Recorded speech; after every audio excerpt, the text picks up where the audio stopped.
उस एरिया से पास होने वाली जो इलेक्ट्रिक फील्ड लाइंस होंगी वो चेंज हो रही होंगी, उससे पास होने वाला फ्लक्स चेंज हो रहा होगा, और अगर वो फ्लक्स चेंज हो रहा है तो उसको अपोज करने के लिए एक मैग्नेटिक फील्ड आ रही होगी। और देखिए छुपा रुस्तम क्वेश्चन मानेंगे इसको हम, क्योंकि यहां छुपा हुआ है, कहीं नहीं दिया एनसीईआरटी में, और इससे क्वेश्चन आ जाता तो बच्चा एकदम घबरा जाता। जहां पे मैंने आपको बताया ये कंडक्शन करंट है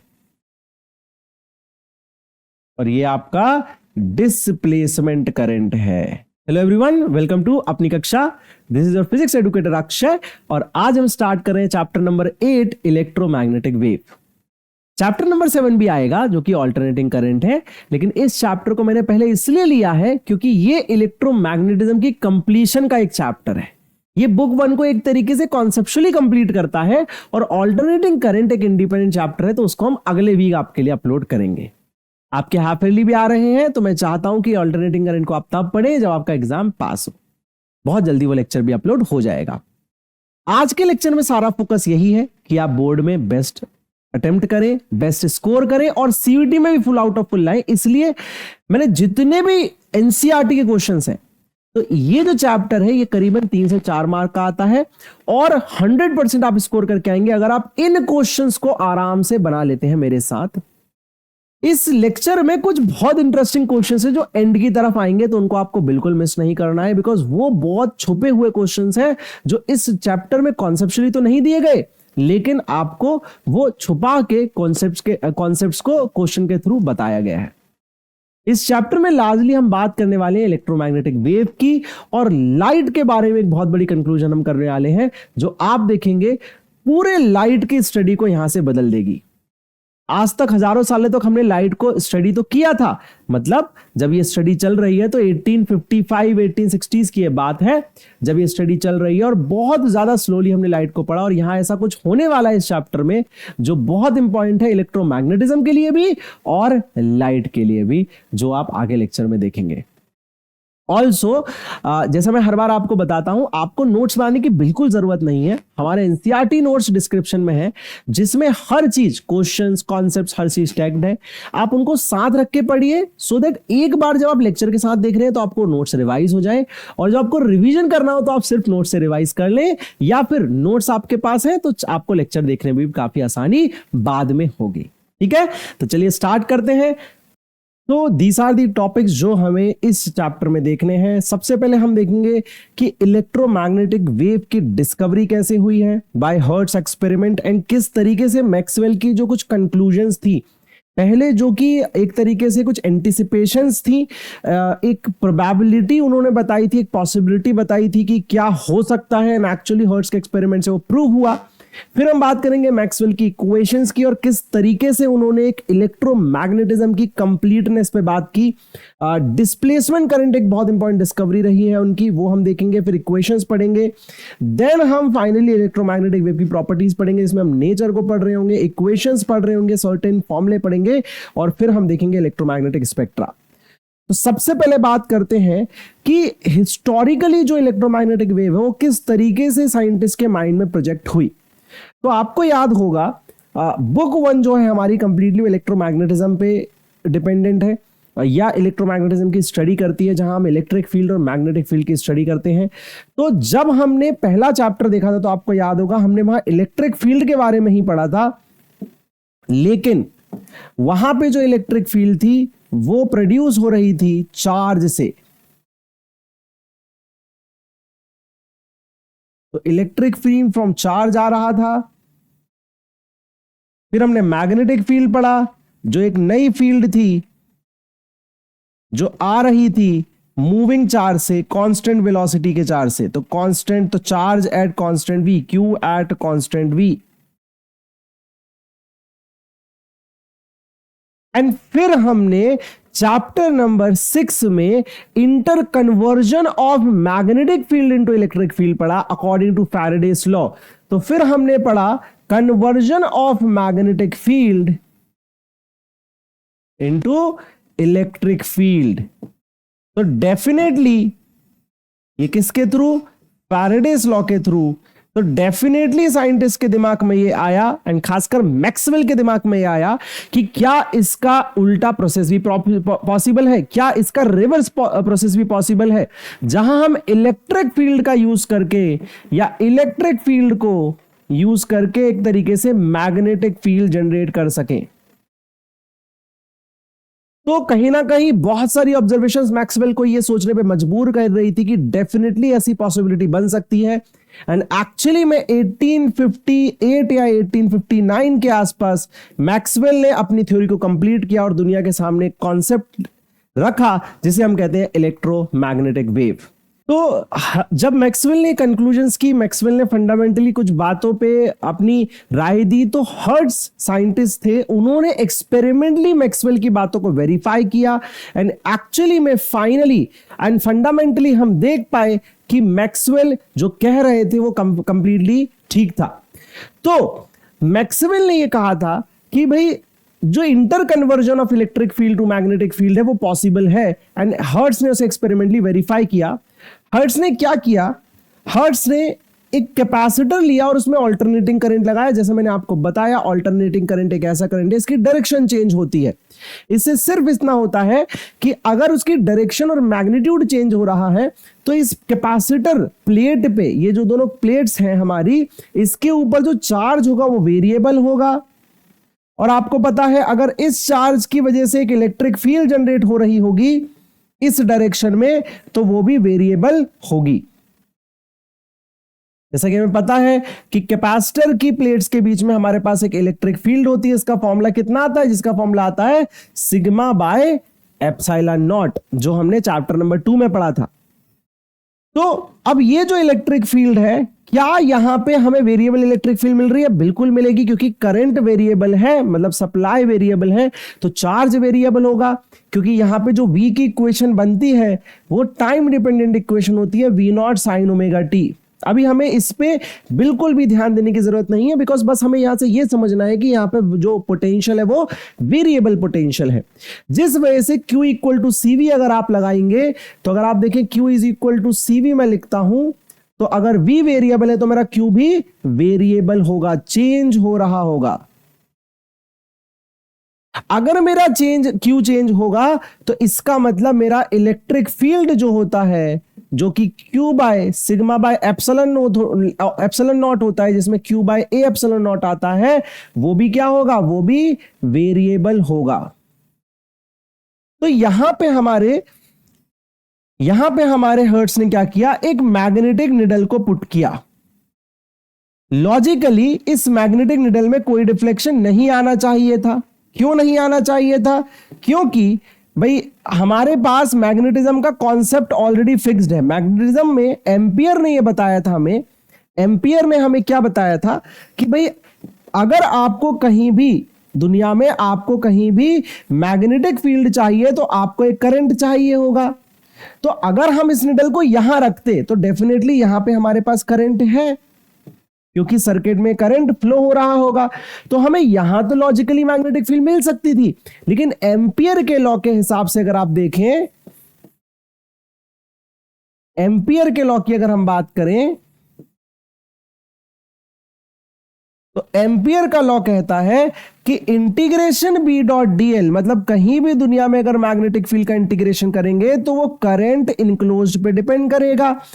अब लॉजिकली क्या होना चाहिए था, यहां पे कोई डिफ्लेक्शन नहीं आना चाहिए था मैग्नेटिक निडल में, लेकिन यहां पे मैग्नेटिक निडल डिफ्लेक्ट करी बिना किसी के करंट के। आप देखिए यहां पे कोई करंट नहीं है, यहां पे क्या है, अगर हम इसको और क्लैरिफाई कर दें तो ये पूरा जो चेंबर है, ये पूरा कैपेसिटर जो है, ये हमने ऑलरेडी वैक्यूम में मेंटेन कर रखा है। तो अगर हमारे पास यहां कोई करंट नहीं है तो मैग्नेटिक डिफ्लेक्शन कैसे आया? और यहां से जो मैक्सवेल कह रहे थे वो आज प्रूव हो गई कि अगर हमारे पास एक इलेक्ट्रिक फील्ड है, बिल्कुल वैसी ही जैसे फैराडेस लॉ में था कि अगर हमारे पास मैग्नेटिक फील्ड है और अगर हम मैग्नेटिक फील्ड चेंज कर लेते हैं तो मैग्नेटिक फ्लक्स चेंज होता है। मैग्नेटिक फ्लक्स चेंज होने को अपोज करने के लिए वहां पे एक इंडक्शन होता है जो इलेक्ट्रिक फील्ड पोटेंशियल डिफरेंस या फिर करंट का होता है। बिल्कुल उसका अपोजिट देखिए प्रोसेस यहां पे हो रहा है कि यहां पे अगर मैं कोई एरिया अज्यूम अगर करता हूं, मान लीजिए मैं एक एरिया लेता हूं यहां पे, तो उससे पास होने वाली इलेक्ट्रिक फील्ड लाइंस क्या हो रही होंगी, उस एरिया से पास होने वाली जो इलेक्ट्रिक फील्ड लाइंस होंगी वो चेंज हो रही होंगी, उससे पास होने वाला फ्लक्स चेंज हो रहा होगा, और अगर वो फ्लक्स चेंज हो रहा है तो उसको अपोज करने के लिए एक मैग्नेटिक फील्ड आ रही होगी जो कि उस चेंज को अपोज करेगी, जिस वजह से ये डिफ्लेक्शन हो रहा है। तो यहां पे पहली बार हमें ये फिनोमेना ऑब्जर्व हुआ कि reverse process of Faraday's law possible है। तो क्या क्या यहां पे ऑब्जर्व किया हर्ट्ज ने? सबसे पहली चीज ऑब्जर्व की कि magnetic needle deflected between the capacitor plates. Important है, कब डिफ्लेक्शन होगा? व्हेन चेंजिंग सप्लाई या वेरिएबल पोटेंशियल इज अप्लाइड। ये बहुत इंपॉर्टेंट है, when variable V is applied.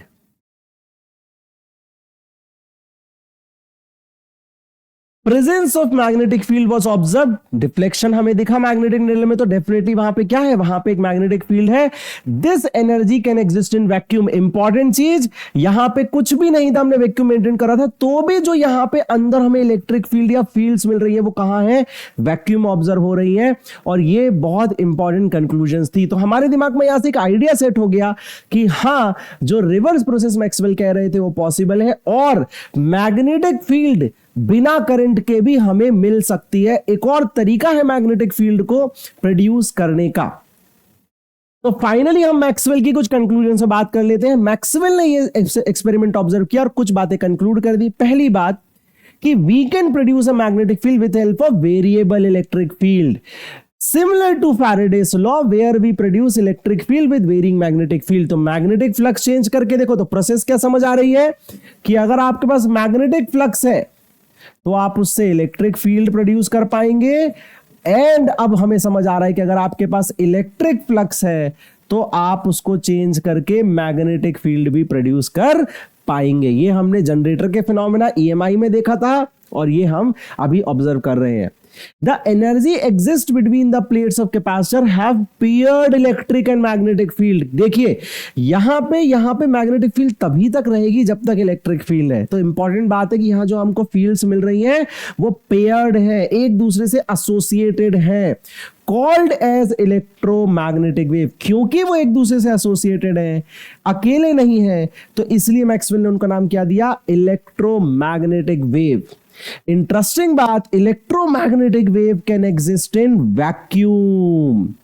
ये आज तक अगर आप ध्यान से ऑब्जर्व करें तो जो भी हमने 11th से 12th क्लास तक पढ़ा है, आज तक हमने ऐसी कोई फील्ड नहीं देखी थी जो वैक्यूम एग्जिस्ट कर सकती है। हमने क्या पढ़ा था, हमने आज तक मैकेनिकल एनर्जीज पढ़ी थी, काइनेटिक पोटेंशियल जो बॉडी के अंदर आती हैं। उसके बाद हमने इलेक्ट्रिक फील्ड और मैग्नेटिक फील्ड पढ़ी इस साल, जो चार्ज के कारण आती है, वो भी मैटर के कारण आती है। ये पहली फील्ड है जो हमने देखी जो वैक्यूम एग्जिस्ट करती है। इसका मतलब क्या है, इसका मतलब है कि इस एनर्जी को एग्जिस्ट करने के लिए this energy does not need medium to exist, या this energy does not need medium to propagate और एग्जिस्ट। प्रोपोगेट का मतलब क्या होता है बच्चे, ट्रैवल करना। तो ट्रैवल करने के लिए इसको ना तो कोई मीडियम चाहिए, ना एग्जिस्ट करने के लिए कोई मीडियम चाहिए। अच्छा, they can travel at speed of light. अब एक और इंपॉर्टेंट कंक्लूजन मैक्सवेल ने की, बहुत सारी उन्होंने अलग अलग एक तरीके से ऑप्टिकल मेजरमेंट्स की, और उन्होंने एक चीज देखी कि अंदर जो हमें एनर्जी मिल रही है उन प्लेट्स के बीच में, उस खाली जगह में, वो नियरली स्पीड ऑफ लाइट के इक्वल है। और ये वन ऑफ द बिगेस्ट एक तरीके से कंट्रीब्यूशन है लाइट के स्टडी में, क्योंकि मैं यहां पे आपको एक बहुत इंटरेस्टिंग बात बताना चाहूंगा कि लाइट की जो स्टडी है वो इस 1858 से उसका गेम चेंज हो जाएगा। लाइट जो एनर्जी है जिसके बारे में हमारी सेकंड बुक है, वो यहीं से गेम चेंजिंग फेज में पहुंचने वाली है। हजारों सालों से लोग लाइट को पढ़ रहे थे। एक्चुअली आप नॉर्मली सोचें तो लाइट दुनिया की सबसे कहना चाहिए प्राइमल एनर्जीज में से एक है।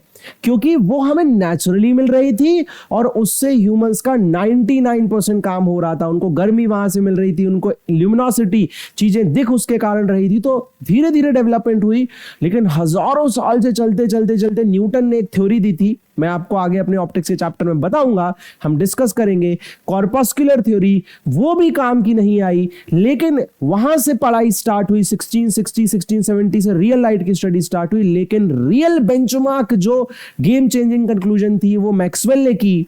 मैक्सवेल ने क्या देखा कि जो इलेक्ट्रोमैग्नेटिक वेव है वो लाइट की स्पीड से चल पाती हैं। तो इसका मतलब मैक्सवेल ने रिवर्स कंक्लूजन भी कर दी कि लाइट भी एक इलेक्ट्रोमैग्नेटिक वेव हो सकती है। और आप सोचिए, अगर हमें अब यह पता चल जाता है कि लाइट एक इलेक्ट्रोमैग्नेटिक वेव है, उसके अंदर इलेक्ट्रिक और मैग्नेटिक फील्ड है, तो अब हम लाइट को कितने डिफरेंट पर्सपेक्टिव से स्टडी कर पाएंगे। तो अब इन चीजों के बेसिस पे मैक्सवेल ने क्या किया, मैक्सवेल ने बोला कि यार जो हमारा एम्पियर का लॉ था वो कुछ इस तरह का दिखता था।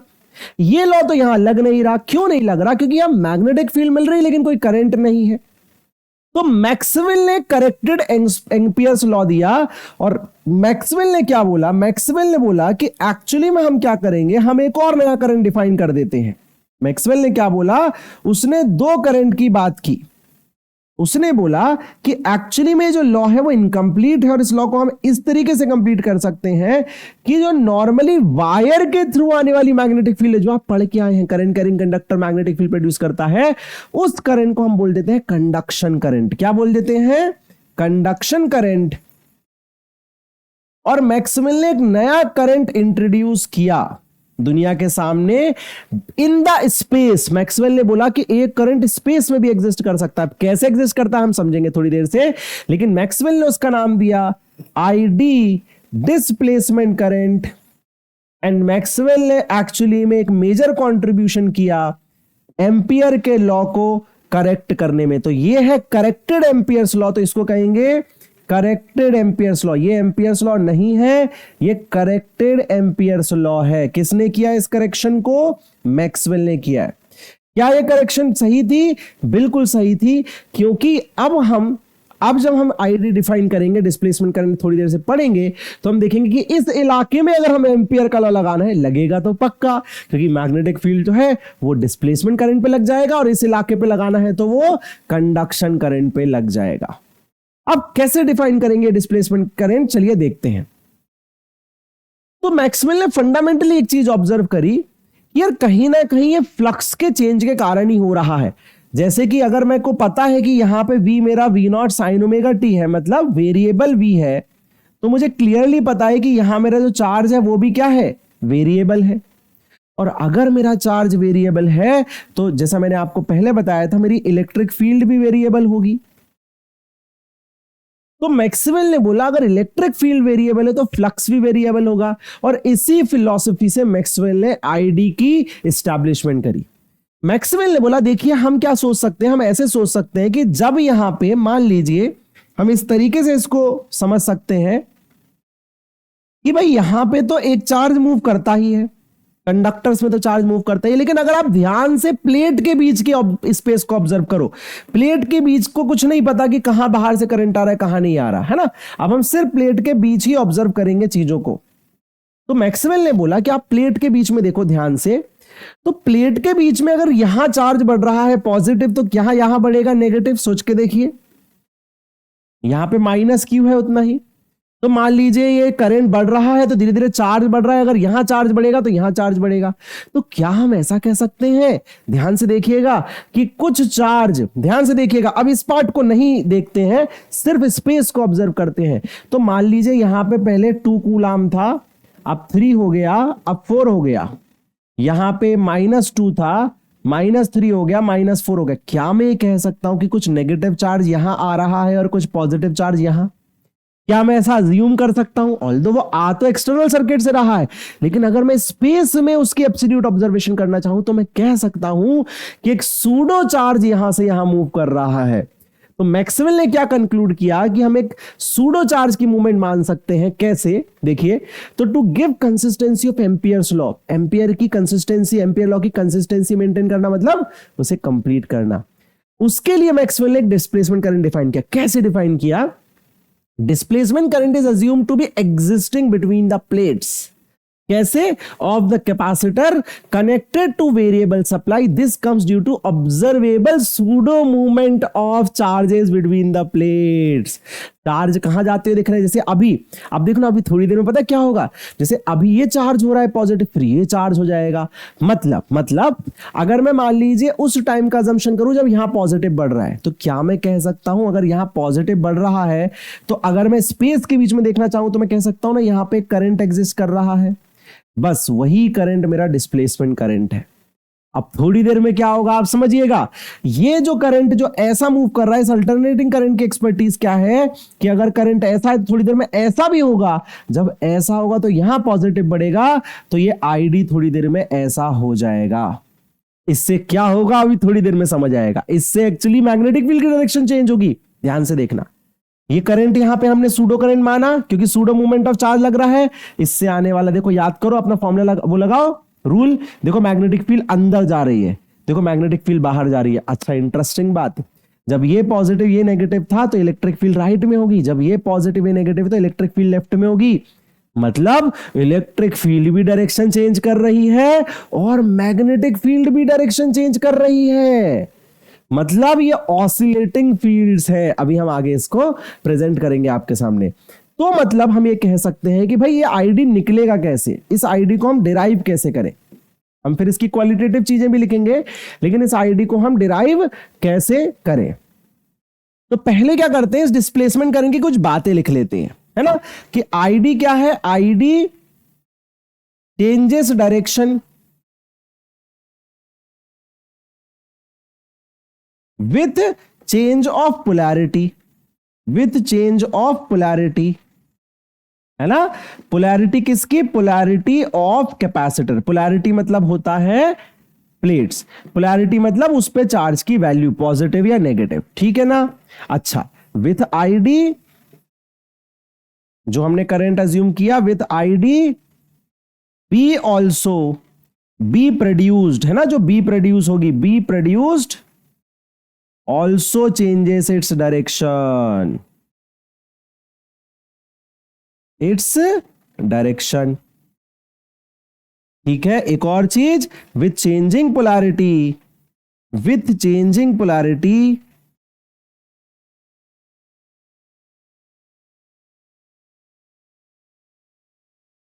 Electric field between plates also changes the direction. Electric field between plates या electric field also changes direction, also changes direction.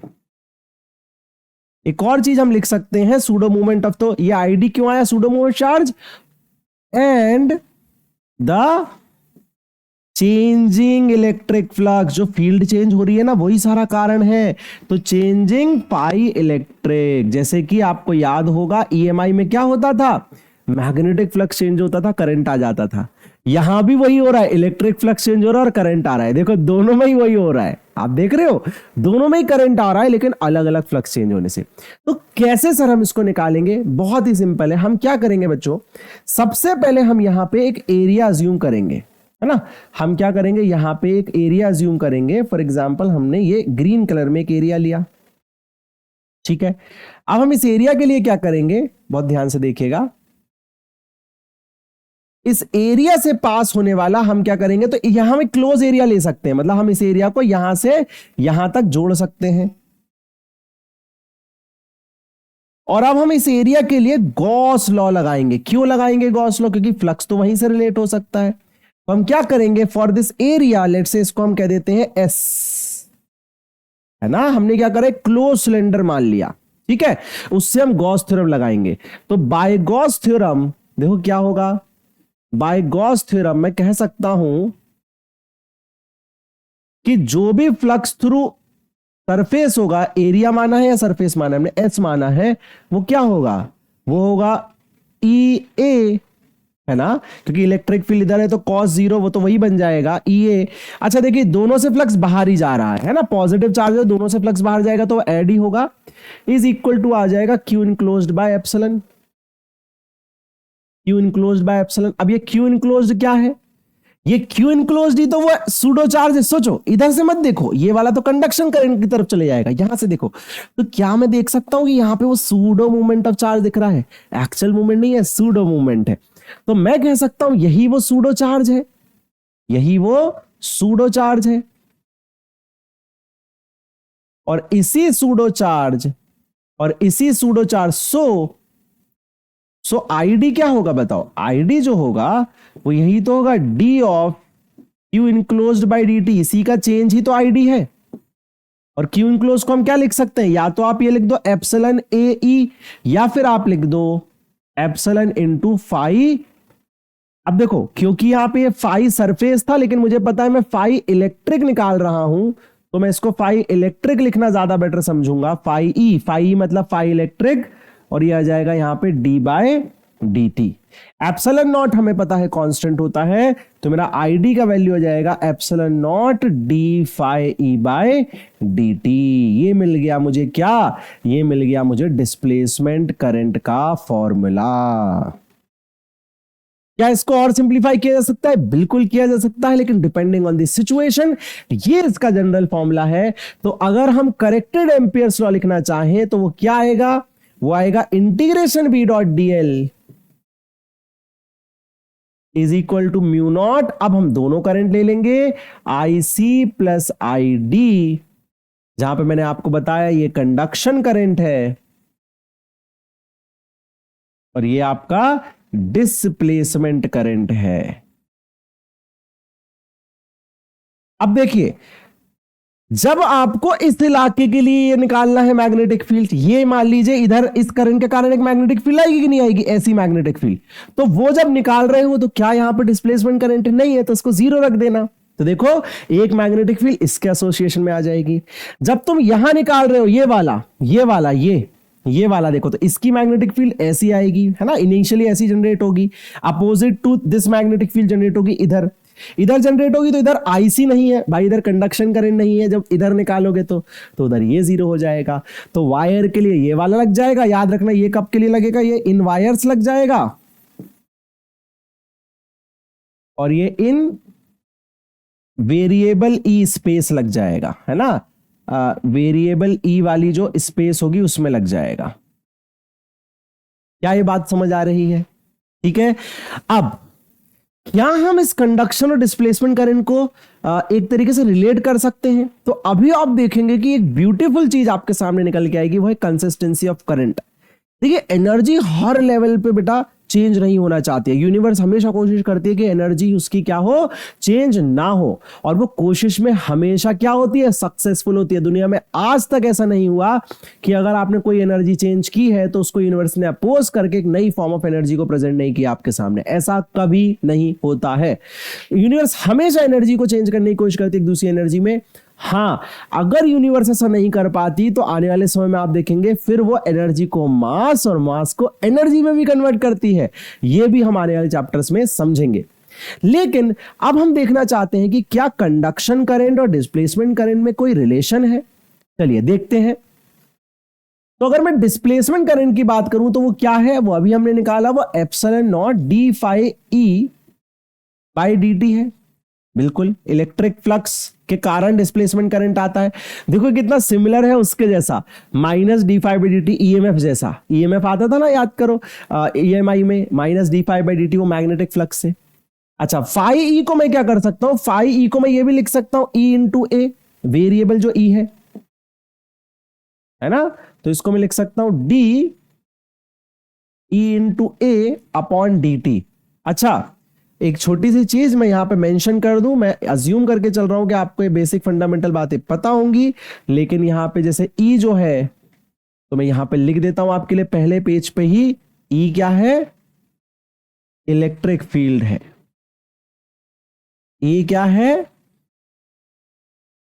Area of cross section है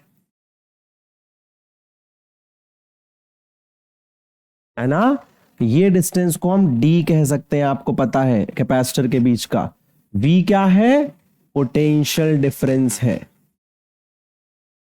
ना। स्टैंडर्ड मीनिंग से मैं अज्यूम कर रहा हूं आपको पता है, लेकिन मैंने यहां पे मेंशन कर दिया। देखिए तो क्या रिलेशन निकल के आएगा हमारे डिस्प्लेसमेंट और कंडक्शन में, तो हम देखते हैं यहां पे एरिया हमें पता है चेंज नहीं हो रहा है, तो ये ए epsilon naught D E by D T निकल के आ रहा है।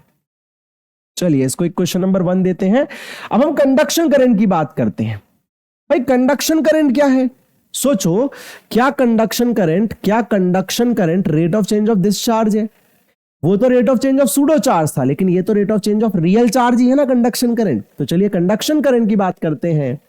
ऑल्सो देखिए बच्चे, कंडक्शन करंट क्या होगा, वो होगा D of capital Q by D T. Q को क्या लिख सकते हैं कैपेसिटर के लिए, सी इंटू वी, याद है आपको।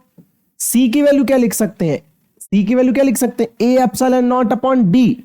क्या लिख सकते हैं, ए एप्सिलॉन नॉट अपॉन डी। मैं सी के ए एप्सिलॉन नॉट को बाहर निकाल रहा हूं और वी बाई डी को अंदर रख रहा हूं, बाई डी टी। ठीक है, यहां पे मैंने क्या यूज किया, कैपेसिटेंस का फॉर्मूला, ए एप्सिलॉन नॉट अपॉन डी। याद है हमने पढ़ा हुआ था सेकंड चैप्टर में। अच्छा, हम एक और फॉर्मूला यूज करेंगे, पहले हमने ये यूज किया। हमें एक और फॉर्मूला पता है कि इलेक्ट्रिक फील्ड जो होती है वो क्या होती है, minus DV by D R या फिर माइनस डेल्टा वी। तो ये माइनस डेल्टा वी क्या होता है, फाइनल माइनस इनिशियल। देखो तो जैसे इस बैटरी के लिए आप सोचो, इस वाले के लिए सोचो, तो इसका वी नेगेटिव आएगा, इसका वी पॉजिटिव आएगा। तो ई की वैल्यू क्या आएगी, वी नेगेटिव, तो इसको रख दो यहां पे, तो ये आ जाएगा अपॉन टोटल डिस्टेंस डी। अब इसको बेटा सॉल्व कर लेते हैं थोड़ा सा, तो माइनस ये जाएगा फाइनल वी, तो negative minus positive upon D, ये हो जाएगा पॉजिटिव माइनस नेगेटिव। और एक्चुअली में ये पॉजिटिव माइनस नेगेटिव को ही क्या कहते हैं, बैटरी का वी कहते हैं। तो ये वी बाई डी ही आ गया, तो वी बाई डी को मैं ई लिख सकता हूं, तो ये भी डीई बाई डी टी ही आ गया। देखिए जरा आप इक्वेशन नंबर 1 और 2 से क्या निकल के आ रहा है। एक बहुत प्यारा न्यूमेरिकल, एक बहुत प्यारा क्वेश्चन यहां से बन सकता है, स्टार मार्क कर लीजिए। ये बात आपसे इस साल पूछी जा सकती है, बहुत इंपॉर्टेंट है कि कंडक्शन करंट, तो फ्रॉम वन एंड टू क्या मिला हमें, IC is equal to ID होता है। IC और ID क्या होते हैं, हमेशा सेम होते हैं। ठीक है जी, IC ID क्या होते हैं, सेम होते हैं। Conduction current displacement current same होता है। अभी आप आगे देखेंगे जब हम एक न्यूमेरिकल बनाएंगे तो आपको समझ आएगा। देखिए NCERT का न्यूमेरिकल है, इस चैप्टर में आपको जो MCQ मिलेंगे ना बेटा, इतने आसान मिलेंगे, सारे के सारे इससे इसके अराउंड ही होंगे, सारे के सारे बिल्कुल इजी क्वेश्चंस कवर करके ही आपके हो जाएंगे। तो आप आराम से बस इन क्वेश्चंस को देख लीजिए, आपका काम डन है। Figure 8.5 shows capacitor made of 2 circular plates of radius इतना, तो इसका रेडियस एरिया निकालने के लिए दिया है, and separated by distance 5 centimetre. ठीक है ना, तो ये आपको दे दिया है रेडियस और ये आपको दे दिया है 5 सेंटीमीटर। ठीक है, the capacitor is being charge by an external source not shown in the figure, कोई दिक्कत नहीं है, and charging a constant current. तो एक करंट है यहां पे जिसकी वैल्यू है आपकी कितनी, 0.15। Calculate the capacitance and rate of change of potential between plate. तो सबसे पहले क्या निकालना है, कैपेसिटेंस। तो कैपेसिटेंस का फॉर्मूला आ जाएगा A epsilon naught upon D. A की वैल्यू आ जाएगी pi R square epsilon naught upon D. इसको फर्दर सॉल्व करते हैं, ये जाएगा 22/7 रेडियस का स्क्वायर। रेडियस कितना है आपका, रेडियस है आपका 12 सेंटीमीटर, तो 12 का स्क्वायर हो जाएगा 144 इंटू 10 की पावर माइनस 4 अपॉन डी जो है वो है 5 इंटू 10 की पावर माइनस 2, और यह जाएगा 8.85 इंटू 10 की पावर माइनस 12। ठीक है, इसको फर्दर सॉल्व करते हैं। देखिए तो मैं क्या कर सकता हूं, मैं एक चीज कर सकता हूं कि मैं इसको थोड़ा सा सिंप्लीफाई कर लूंगा, इसको 22 लिख लूंगा, इसको 1.44 लिख लूंगा, इंटू 10 की पावर माइनस 2 से कैंसल हो जाएगा, ये 5 आ जाएगा नीचे, 7 और 5, और यहां पे ये 8.6 लिख सकता हूं मैं चाहूं इसको, और इसको 10 की पावर माइनस 12 लिख सकता हूं। अब इसमें कुल मिला के सिर्फ सब्ट्रैक्ट करने का टाइम बच गया है, मतलब डिवाइड करने का। तो 7 इंटू 0.2 14, आपको पता है ये 4 कैंसिल नहीं होगा, तो 0 40 40 आ जाएगा, 7 5 35, 0.25 के आसपास आ रहा है। एक बार और चेक कर लेते हैं, 7 5 30 का 0, कैरी ओवर 3, 7 2 14 और 3 नहीं, तो ये आपका 0 आएगा यहाँ पे और फिर आपका 5 आएगा। अब ठीक है, 7 5 35, 5 3 7 2 14, अब ठीक है 0.205। ठीक है, हम चाहें तो इसको फर्दर और कैंसिल कर सकते हैं, बट मल्टीप्लाई कर लेते हैं 86 और 22 को। तो 86 और 22 को मल्टीप्लाई करेंगे, 12 16 17 12 16 17 2981 है ना, और कितने हैं, एक 0 है तो 189.2, तो यह आ जाएगा आपका 189.2। ठीक है, इनटू इसको हम फिर से डिवाइड कर सकते हैं पॉइंट, तो हम क्या कर सकते हैं, इसको 20/5 लिख सकते हैं, है ना, और 2 0 इसके यहां ले जा सकते हैं, तो 5 4 जा 20.1 इंटू 10 की पावर आ जाएगा -14, या फिर हमारे सी का आंसर आ जाएगा, आप देखिए तो ये पिको फैराड में हम ले सकते हैं, इसको 4 से मल्टीप्लाई कर लीजिए, सिर्फ आंसर आ जाएगा आपका 4 2 जा 8 9 4 जा 36 का 6, कैरी ओवर 3 8 4 जा 32 प्लस 3 35 3 7 5 6 इंटू 10 की पावर -14। रफली हमारा जो आंसर आएगा वो आ जाएगा 7.56 या 57 पिको फैराड। ठीक है, आगे बढ़ते हैं। अब हमें सेकंड पार्ट देखिए, ये तो बहुत इजी पार्ट था, इस चैप्टर का तो इंपॉर्टेंट पार्ट था भी नहीं है, आगे के क्वेश्चंस इंपॉर्टेंट है। The change in potential difference, अगर हम चेंज इन पोटेंशियल डिफरेंस निकालना चाहें तो हमें पता है V इज इक्वल टू होता है, तो V इज इक्वल टू होता है Q बाई सी, तो dV बाई dt हमें निकालना है, जो किया जाएगा dQ बाई dt, और C तो कांस्टेंट होता है जो हमने ऑलरेडी निकाल लिया। dQ बाई dt जो होता है वो हमारा करंट होता है जो कि 0.15 है, तो जाएगा 0.15 अपॉन ये पूरा का पूरा 7.5 या 7.6 लिख सकते हैं अब हम इसको चाहे तो, इंटू 10 की पावर ऊपर जाके ये 12 भी हो जाएगा। ठीक है, अब हमें पता है कि 76 मतलब 150 को अगर हम 76 से डिवाइड कर दें तो हमें पता है कि अगर हम 2 करते हैं तो ये कितना आ जाएगा, 152 आ जाएगा, है ना, ये 152 आ रहा है, तो लगभग लगभग सही जा रहा है, 2 टाइम्स आ रहा है ये, है ना, तो ये लगभग लगभग कितना आ जाएगा, आप देखिए इसके 2 0 और कम हो जाएंगे 12 के बाद, तो ये जाएगा 2 इंटू 10 की पावर 10, लगभग लगभग। ठीक है ना, rate of change of potential. ठीक, अच्छा, obtain the displacement current across the plate, अब आपको पता ही है, सेकंड वाले में आपको पता ही है कि भाई IC और ID क्या होते हैं, सेम होते हैं, तो ऑब्टेन क्या करना है, 0.15 एम्पियर ही आंसर आ जाएगा।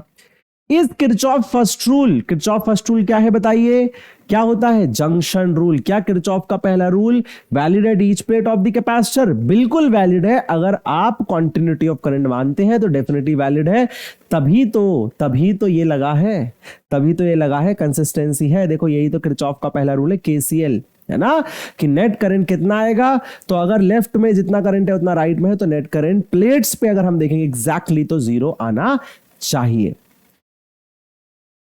एक मिनट, हम इसके आंसर्स और चेक कर लेते हैं so that we verify and then move forward. तो कैपेसिटर का आंसर हमारा आ रहा है लगभग लगभग 7.6 पिको फैराड। ठीक है, हमारा पहला आंसर। दूसरा आंसर हमारा आ रहा है 2 इंटू 10 की पावर 10, वो भी बिल्कुल ठीक है हमारा आंसर, 2 इंटू 10 की पावर 10, 2 इंटू 10 की पावर 10 बिल्कुल ठीक है। ओके, एंड हमारा तीसरा जो आंसर है 0.15 वो भी ठीक है जी। ठीक, इसको एक मिनट यहां पे एक चीज चेक कर ले, 8 पिको फैराड है, बिल्कुल ठीक है। 7.6 को 8 कर दिया उन लोगों ने, मतलब एग्जैक्ट कैलकुलेशन की होगी, तो हमारा 7.6 के आसपास है। फिर हमने जब इसको सॉल्व किया तो यहां पे बेसिकली 7.6 पिको फैराड था, है ना, और 0.15 था, 2 0 नीचे आएंगे तो 15 हो जाएगा। 15 लगभग 2 टाइम्स चले जाएगा, बिल्कुल ठीक है। 2 से थोड़ा सा कम आएगा, ये 2 से डेफिनेटली थोड़ा सा कम आएगा, 1.9 या 1.8 आएगा ये, तो 1.9 ले लेते हैं। और 2 0 कम होंगे तो 10 की पावर 10 आएगा, बिल्कुल ठीक है। और ये भी ठीक है ना। और लास्ट वाला क्या है, आंसर आएगा यस। चलिए, तो फाइनली अब देखिए मैक्सवेल ने सिर्फ इतना काम नहीं किया, सिर्फ डिस्प्लेसमेंट करंट नहीं निकाला, उसने इसके आगे भी एक स्टेप लिया। उसने एक बहुत बड़ी बात देख ली थी जो दुनिया में कोई नहीं देख रहा था, वो ये था, वो था कंप्लीशन ऑफ इलेक्ट्रोमैग्नेटिज्म। मैक्सवेल ने कहा कि भैया आपका गॉस थ्योरम जो हमें ये बताता है, आपका फैराडेस लॉ, आपका करेक्शन जो मैक्सवेल ने अभी किया, हर्ट्ज की ऑब्जर्वेशन, हर्ट्ज ऑब्जर्वेशन और मैग्नेटिज्म का एक फंडामेंटल लॉ, वो क्या है, वो है गॉस लॉ इन मैग्नेटिज्म, जो मैंने आपको पढ़ाया था। ये चारों लॉ जो है इन मैग्नेटिज्म, ये चारों लॉ खत्म करते हैं किसको, ये चारों लॉ खत्म करते हैं इलेक्ट्रोमैग्नेटिज्म को। आप बोलेंगे सर यहां तो इसका fundamental law ampere circuital law था। हाँ, उसने एम्पियर सर्किटल लॉ से 2 बातें समझा दी हैं, ठीक है। लेकिन एक और फंडामेंटल बात होती है, वो है गॉस लॉ इन मैग्नेटिज्म। मैंने आपको बताया था गॉस लॉ इन मैग्नेटिज्म क्या कहता है, वो आता है हमेशा 0। क्या कहता है कि मोनोपोल एग्जिस्ट नहीं करते। वो बहुत इंपॉर्टेंट बात है इलेक्ट्रोमैग्नेटिज्म के लिए। तो ये चारों लॉ उसने क्या किया, अपने नाम पे, अपनी इक्वेशंस के नाम पे इस पे एक पेपर पब्लिश किया और उसको क्या नाम दिया, मैक्सवेल्स इक्वेशन। उसमें जो पहली इक्वेशन रही मैक्सवेल की वो क्या थी, वो थी Gauss law in electrostatics. Gauss law in electrostatics.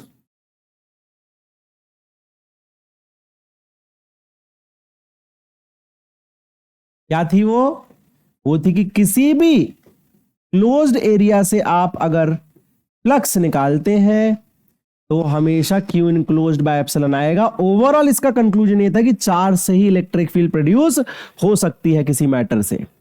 Second है आपका गॉस लॉ इन मैग्नेटिज्म। ये भी बहुत इंपॉर्टेंट बात बताता है, अगर हमें ये नहीं पता होता तो हम फंडामेंटली बहुत कंफ्यूज रहते कि B.DA जो आता है वो हमेशा 0 आता है। क्यों 0 आता है, ये मैंने आपको बताया था मैग्नेटिज्म में कि अगर क्लोज्ड एरिया के अंदर आप एक मैग्नेट रखते हैं तो हमेशा फ्लक्स 0 आएगा। वो ये प्रूव करता है कि जो मैग्नेट्स होती हैं वो हमेशा डायपोल में एग्जिस्ट करती है, मोनोपोल में एग्जिस्ट नहीं कर सकती। तो अगर लाइंस बाहर जाएंगी तो अंदर भी आएंगी, तो हमेशा 0 आता है मैग्नेट के लिए। ये तीसरा जो लॉ है वो है फैराडेस लॉ ऑफ EMI, जो इंटर कन्वर्जन बताता है। फैराडेस लॉ जो हमें क्या बताता है कि आप EMF प्रोड्यूस कर सकते हैं, या फिर EMF को अगर मैं चाहूं तो इंटीग्रेशन E.dl भी लिख सकता हूं। वो आप प्रोड्यूस कर सकते हैं किससे, वेरिएबल मैग्नेटिक फ्लक्स से। तो conversion of magnetic field into electric field. और लास्ट में इसने क्या किया, जो फंडामेंटल लॉ है क्या है, करंट से मैग्नेटिक फील्ड आती है, लेकिन उसको कंप्लीट भी किया और उसी में इंटर कन्वर्जन भी तो डाल दिया, है ना। तो वो क्या है, corrected ampere circuital law. Corrected Ampere's law, सिर्फ एम्पियर्स लॉ नहीं कह सकते इसको, क्योंकि एम्पियर ने ये बातें नहीं कही थी, इसलिए तो उसने देखिए यहां पे 2 बातें समझाई। क्या समझाई, पहली चीज उसने समझाई एक फंडामेंटल बात कि मैग्नेटिक फील्ड चाहिए तो आपको करंट चाहिए ही चाहिए। अब वो करंट उसने 2 टाइप का बोल दिया, और इसमें उसने इंटर कन्वर्जन भी समझा दिया। कैसे, क्योंकि ये जो करंट आता है वो कैसे आता है, वो इंटर कन्वर्जन से ही तो आ रहा है। वो देखिए इलेक्ट्रिक फील्ड से करंट प्रोड्यूस कर रहा है ना। तो मैग्नेटिक फील्ड से इलेक्ट्रिक फील्ड, इलेक्ट्रिक फील्ड से magnetic field, direct electric field और डायरेक्ट मैग्नेटिक फील्ड, सब कुछ कंप्लीट होता है।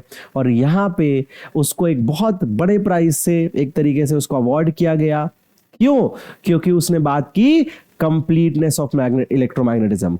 मतलब उसने ये दुनिया को बताया कि इलेक्ट्रोमैग्नेटिज्म के फंडामेंटल्स खत्म हो चुके हैं, अब आपको आगे पढ़ने की जरूरत नहीं है इलेक्ट्रोमैग्नेटिज्म के फंडामेंटल्स को। क्यों नहीं पढ़ने की जरूरत है, आप सोचिए, क्योंकि जो भी पॉसिबिलिटीज हो सकती थी इलेक्ट्रिक फील्ड डायरेक्ट आने की, मैग्नेटिक फील्ड डायरेक्ट आने की, करंट से मैग्नेटिक फील्ड आती है, मैग्नेटिक फील्ड से इलेक्ट्रिक फील्ड कन्वर्ट होने की, इलेक्ट्रिक फील्ड से मैग्नेटिक फील्ड कन्वर्ट होने की, और मैग्नेटिज्म का बेसिस समझने की, सब तो हो गया। तो यहां पे एक बहुत बेंचमार्क चीज उसने की जो दुनिया को आगे बहुत हेल्प करने वाली है। अब फाइनली जो हमने अभी तक समझा, जो अभी तक हमने कंक्लूड किया, अब हम उसको एक तरीके से फाइनली कंक्लूड कर रहे हैं कि जो इलेक्ट्रोमैग्नेटिक वेव है उसकी क्या प्रॉपर्टीज है। जो सर्टेन प्रॉपर्टीज है वो मैंने पहले बता दिया आपको, वो स्पीड ऑफ लाइट से चल सकती है, वैक्यूम में हो सकती है, उसको मीडियम नहीं चाहिए, लेकिन कुछ और बातें हैं जो हमने ऑब्जर्व तो की लेकिन उनको लिखा नहीं। जैसे आपने देखा होगा कि जब हम यहाँ पढ़ रहे थे, जब मैं यहाँ पे आपको बता रहा था तो मैंने बताया था कि भाई पहले हाफ में क्या होता है, ये एसी करंट में क्या होता है या ऑल्टरनेटिंग करंट में क्या होता है, पहले यहाँ पे पॉजिटिव चार्ज आता है ना एक हाफ तक, फिर क्या होता है, फिर यहाँ पे पॉजिटिव आता है। तो बेसिकली क्या होता है, पहले ये, फिर ये पॉजिटिव, फिर ये पॉजिटिव, फिर ये। इससे क्या होता है, इलेक्ट्रिक फील्ड की डायरेक्शन चेंज हो रही होती है। पहले इलेक्ट्रिक फील्ड पॉजिटिव से नेगेटिव, फिर पॉजिटिव से नेगेटिव, तो डिस्प्लेसमेंट करंट भी चेंज होगा। अगर पहले यहां पॉजिटिव बढ़ेगा तो डिस्प्लेसमेंट करंट यहां आएगा, फिर डिस्प्लेसमेंट करंट यहां आएगा, और ये चेंज हो रहा होता है। मतलब अगर मैं एक बेस बना लूं कि मुझे समझ आ जाए कि इलेक्ट्रिक फील्ड चेंज हो रही है, तो मैंने इसी के कंक्लूजन को देखिए यहां पे थोड़ा सा आपको समझाने की कोशिश की। मान लीजिए ये मेरी इलेक्ट्रिक फील्ड है अंदर की तरफ, है ना, ये मेरी इलेक्ट्रिक फील्ड है अंदर की तरफ, और ये मेरी इलेक्ट्रिक फील्ड है बाहर की तरफ। तो मुझे पता है जिस डायरेक्शन में इलेक्ट्रिक फील्ड होती है उसके अपोजिट सूडो करंट आता है, उसके अपोजिट डिस्प्लेसमेंट करंट आता है, मैंने पहले समझाया। तो इसका मतलब डिस्प्लेसमेंट करंट बाहर है, मतलब मेरी मैग्नेटिक फील्ड ऐसी बनेगी, मतलब मेरी जो इंड्यूस्ड मैग्नेटिक फील्ड है वो कैसी बनने वाली है, वो ऐसी बनने वाली है पहले। जब इलेक्ट्रिक फील्ड कहां है, जब इलेक्ट्रिक फील्ड मेरी, तो ये हाँ अंदर है। अच्छा, जब इलेक्ट्रिक फील्ड बाहर है तो मुझे पता है जो आईडी है डिस्प्लेसमेंट करंट वो अंदर होगा। अगर वो अंदर होगा तो अंदर अगर मैं थंब रखता हूं तो मेरे मैग्नेटिक फील्ड ऐसी आ रही है। तो आप क्लियरली देख सकते हैं कि जो मेरी मैग्नेटिक फील्ड है वो क्लियरली अपने पोल को चेंज कर रही है, मतलब वो ऑसिलेटिंग है। वो पहले ऐसे घूमती है, फिर ऐसे घूमती है, फिर ऐसे घूमती है, और सिमिलरली इलेक्ट्रिक फील्ड भी उसके साथ चेंज कर रही है। इसी चीज को समझाने के लिए मैंने आपको दो चीजें समझाई है। पहली चीज वो ऑसिलेटिंग है, दूसरी चीज देखो परपेंडिकुलर है। अगर इलेक्ट्रिक फील्ड अंदर है तो मैग्नेटिक फील्ड उसके परपेंडिकुलर है, इलेक्ट्रिक फील्ड बाहर है तो मैग्नेटिक फील्ड उसके परपेंडिकुलर है। इसी चीज को अगर हम वेव के टर्म्स में रिप्रेजेंट करें, अब सर ये वेव क्यों है, क्योंकि एनर्जी है। याद करिए, वेव मतलब एनर्जी, एनर्जी मतलब वेव, ये हमने 11th क्लास में पढ़ा है। वेव का लिटरली मीनिंग होता है एनर्जी। अब ये एक ट्रांसवर्स एनर्जी है, ट्रांसवर्स फॉर्म की वेव है। अब ट्रांसवर्स क्या होता है पहले इसको समझते हैं। आपने रस्सी पे वेव देखी है, जब भी आप रस्सी पे वेव बनाते हैं, जैसे मान लीजिए मैं हाथ में ही वेव बना रहा हूं, है ना, मैं हाथ में ऐसे से वेव बना रहा हूं, तो हो क्या रहा है, वेव तो आगे जाती हुई लग रही है, लेकिन क्या मेरा हाथ आगे जा रहा है। जब आप रस्सी पे वेव बनाते हैं, जैसे ये मैं वेव बना रहा हूं अभी, है ना, तो देखो क्या हो रहा है, ऐसा लग रहा है कि मेरी वेव आगे जा रही है, लेकिन क्या मेरा हाथ आगे जा रहा है, नहीं, मेरा पार्टिकल, बस मेरे जो हाथ के पार्टिकल वो क्या हो रहा है, ऊपर नीचे देखो रोटेट कर रहे हैं, देखो आप। लेकिन वेव कहां जा रही है, आगे जा रही है।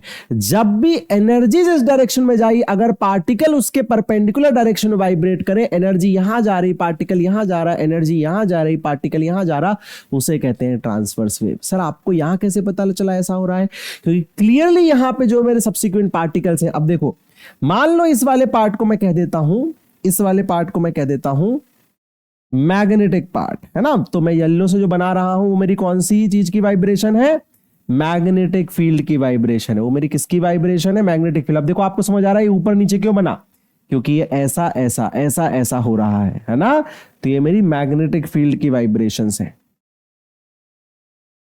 इस तरीके से। तो ये हो गई मेरी मैग्नेटिक फील्ड, जो कि किस डायरेक्शन में आ रही है, वाई डायरेक्शन में। मान लीजिए मैं इसको वाई मान लेता हूं, ठीक है। फिर ये हो गई मेरी इलेक्ट्रिक फील्ड जो उसके परपेंडिकुलर है,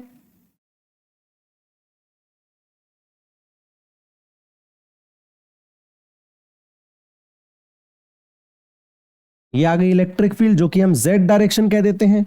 तो यहां पे एक्चुअली में क्योंकि ये ट्रांसवर्स फॉर्म है, तो जो हमारी वेव की डायरेक्शन होगी, जो हमारी एनर्जी की डायरेक्शन होगी, एनर्जी कहां जा रही, देखो हाथ, देखो हाथ ऊपर नीचे जा रहा है, पार्टिकल ऊपर नहीं, लेकिन वेव कहां जाती लग रही है आपको, आपको लग रहा है कि यहां से स्टार्ट हो रही है और वहां जा रही है, राइट की तरफ जा रही है। तो ये हो गई वेव की डायरेक्शन।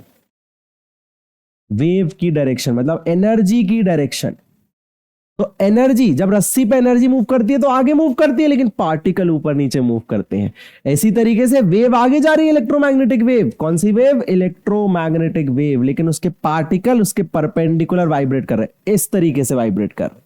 मतलब एक ऊपर जा रहा, एक इधर जा रहा, एक ऊपर जा रहा, एक इधर जा रहा, एक ऊपर जा रहा, एक इधर जा रहा, और वेव उनके परपेंडिकुलर जा रही, वेव उनके भी परपेंडिकुलर जा रही, वेव उनके भी परपेंडिकुलर जा रही है। तो इसे कहते हैं ट्रांसवर्स नेचर। ट्रांसवर्स मतलब व्हेन पार्टिकल्स वाइब्रेट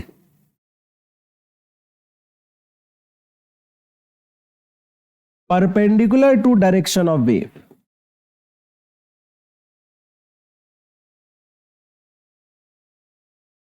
अच्छा, दूसरी चीज, it is a travelling wave. It is a travelling wave. Travelling wave किसे कहते हैं? जो ट्रैवल करती है। जैसे साउंड वेव एक ट्रैवलिंग वेव है, ट्रैवल करती है, आगे जाती है। गिटार के स्ट्रिंग में जो वेव वो ट्रैवलिंग नहीं, वो स्टैंडिंग वेव है। क्यों?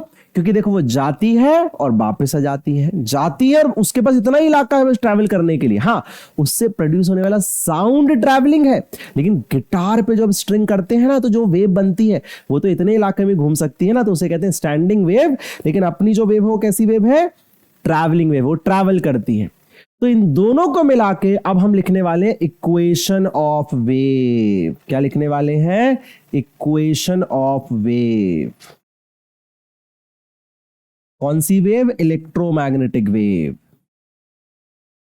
तो देखिए, क्योंकि इसके जो इक्वेशन है वो हमें पार्टिकल्स के लिखने होते हैं, हमेशा हम पार्टिकल का ही तो इक्वेशन लिखेंगे कि वो कहां है।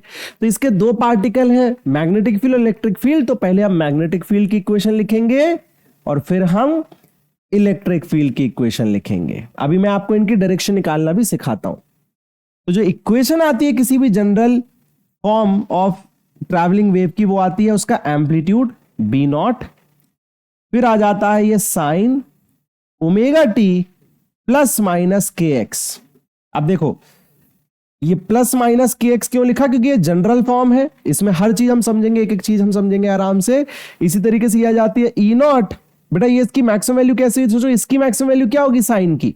वो होगी 1। तो इसकी बी की मैग्नेटिक फील्ड जो प्रोड्यूस हो रही है इसकी मैक्सिमम वैल्यू क्या होगी? B naught. ठीक है, ये जाएगा sine omega T plus minus K X. अब बात आती है कि प्लस माइनस क्या है। तो याद रखिएगा, जब भी यहां पे आप प्लस ले रहे हैं वो कब लेंगे? जब वेव नेगेटिव एक्स में ट्रैवल कर रही है, माइनस एक्स ट्रैवलिंग है। और जब माइनस है तो वेव पॉजिटिव एक्स ट्रैवलिंग है, प्लस एक्स ट्रैवलिंग है वेव। ठीक है, तो अगर वेव अभी जैसे यहां पे राइट में जा रही है तो यहां क्या आना चाहिए बताइए? यहां पे माइनस आना चाहिए, क्योंकि पॉजिटिव एक्स में जा रही है। तो जब माइनस आएगा तो पॉजिटिव एक्स, प्लस आएगा तो नेगेटिव एक्स। ये कन्वेंशन है, धीरे धीरे समझेंगे, अभी अभी समझेंगे ओमेगा क्या है, के क्या है, ये सब कुछ। अच्छा, अब यहां पे एक इंटरेस्टिंग बात है, बहुत ध्यान से देखिएगा, हर चीज इस इक्वेशन में दिख रही है। तो यहां पे हमने एक इक्वेशन ले ली है, सिर्फ मैग्नेटिक फील्ड की ले ली है। अभी मैग्नेटिक फील्ड से इलेक्ट्रिक फील्ड कैसे निकालते हैं सब समझाऊंगा मैं, लेकिन अभी हमने क्या करा है, सिर्फ और सिर्फ आपका एक इक्वेशन ले ली है, और उस एक इक्वेशन से हम चीजों को समझने की कोशिश करने वाले हैं। ठीक है, देखिए, तो जैसे कि मैंने एक बेसिक इक्वेशन ली आपके लिए, मैंने एक बेसिक इक्वेशन ली, क्या ली? B equal to B naught sine omega T. मैंने यहां पे एक्स वाई कुछ नहीं लिखा है, ठीक है, लेकिन यहां लिखना पड़ेगा, तभी आपको पता चलेगा कि ये वेव कैसे रिलेटेड है। तो सबसे पहली चीज, ये बी क्या है?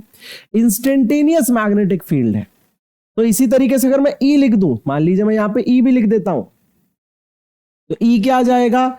इंस्टेंटेनियस इलेक्ट्रिक फील्ड आ जाएगा, है ना। अच्छा, यहां पे बी नॉट क्या है? तो हमें बी नॉट भी यहां पे लिख लेना चाहिए था।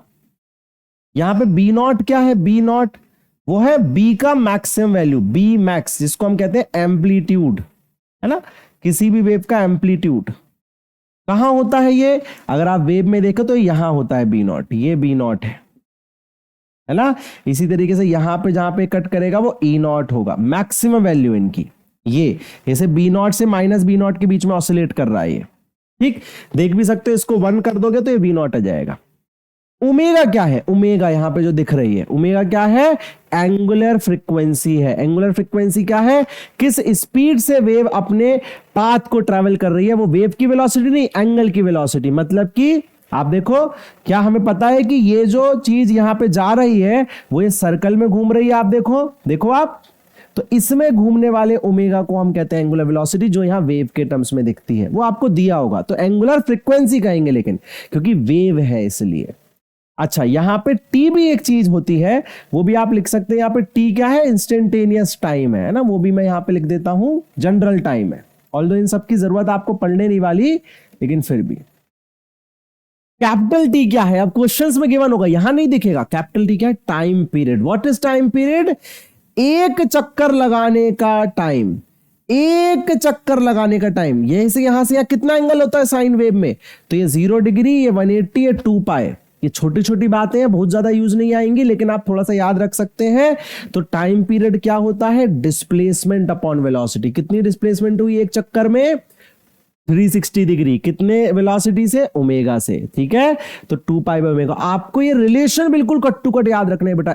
इस चैप्टर से 3 मार्क का आएगा, 100% आप लेके जाएंगे अगर इस पेज के आपको रिलेशन याद है। तो इस पेज के बाहर कुछ नहीं है इस पूरे चैप्टर में। This is the most important page for this lecture, तो इसको अच्छे से समझ लीजिए। कभी कभी आपको फ्रीक्वेंसी ऑफ वेव दे देगा। फ्रीक्वेंसी वैसे क्या होता है? फ्रीक्वेंसी मतलब होता है नंबर ऑफ साइकिल, एक सेकेंड में नंबर ऑफ साइकिल्स। लेकिन उससे हमें कोई फायदा नहीं कि वो क्या होता है ये पता रहे, हमें पता होना चाहिए कि उसका फॉर्मूला क्या होता है फ्रीक्वेंसी का, 1 अपॉन टाइम पीरियड। और टाइम पीरियड कैसे रिलेटेड है? Omega by 2f। तो फ्रीक्वेंसी क्यों दी होगी? ओमेगा निकालने के लिए। याद रखिएगा, फ्रीक्वेंसी दी होगी ओमेगा निकालने के लिए, या ओमेगा दी होगी फ्रीक्वेंसी निकालने के लिए। फिर एक चीज आपको दिख रही है, देखो यहां के क्या होता है? वेव नंबर कहलाता है। वेव का वेव नंबर होता है ये। इसका फॉर्मूला क्या होता है? 2 पाई बाई लैम्डा, जहां लैम्डा क्या है? वेव लेंथ है। देखो, तो वेव में समझाता हूं, ये जो एक्चुअल डिस्टेंस ये वेव ट्रैवल कर रही है एक टाइम पीरियड में, है ना, एंगल कितना ट्रैवल कर रही है? 2 पाई। एंगल कितना ट्रैवल कर रही है एक टाइम पीरियड में? 2 पाई। लीनियर डिस्टेंस कितना ट्रैवल कर रही है? देखो, लीनियर डिस्टेंस वेव कितना ट्रैवल कर रही है भाई? बी तो 2 पाई ट्रैवल कर रही है, बी तो एंगल में 2 पाई घूम रही है, लेकिन वेव कितना आगे जा रही है? लैम्डा आगे जा रही है, जिसे हम कहते हैं वेव की लेंथ। एक टाइम पीरियड वो कितना आगे जा रही है? वो किससे रिलेटेड है? के से रिलेटेड है। आप फॉर्मूलों पर जितना ध्यान फोकस रखेंगे उतना अच्छा है। अच्छा, यहां पे ये बहुत इंपॉर्टेंट है। मैंने बोला आपको, वहां डायरेक्शन नहीं लिखी देखो मैंने कुछ भी, लेकिन ये इंपॉर्टेंट है क्योंकि ये दिखाता है वेव की डायरेक्शन। तो एक्स किसकी डायरेक्शन है? वेव की। मतलब यहां वाई होता तो वेव कहां जा रही होती? वाई। तो उस हिसाब से मैग्नेटिक और इलेक्ट्रिक फील्ड को चेंज करना पड़ता। अगर यहां जेड होता तो वेव कहां जा रही होती? जेड। याद रखिएगा, ये वाला जो पार्ट है ना, ये पूरा वेव का पार्ट है बेटा। ये वाला पार्ट देखो, ये सब चीज वेव के बारे में बता रहा है।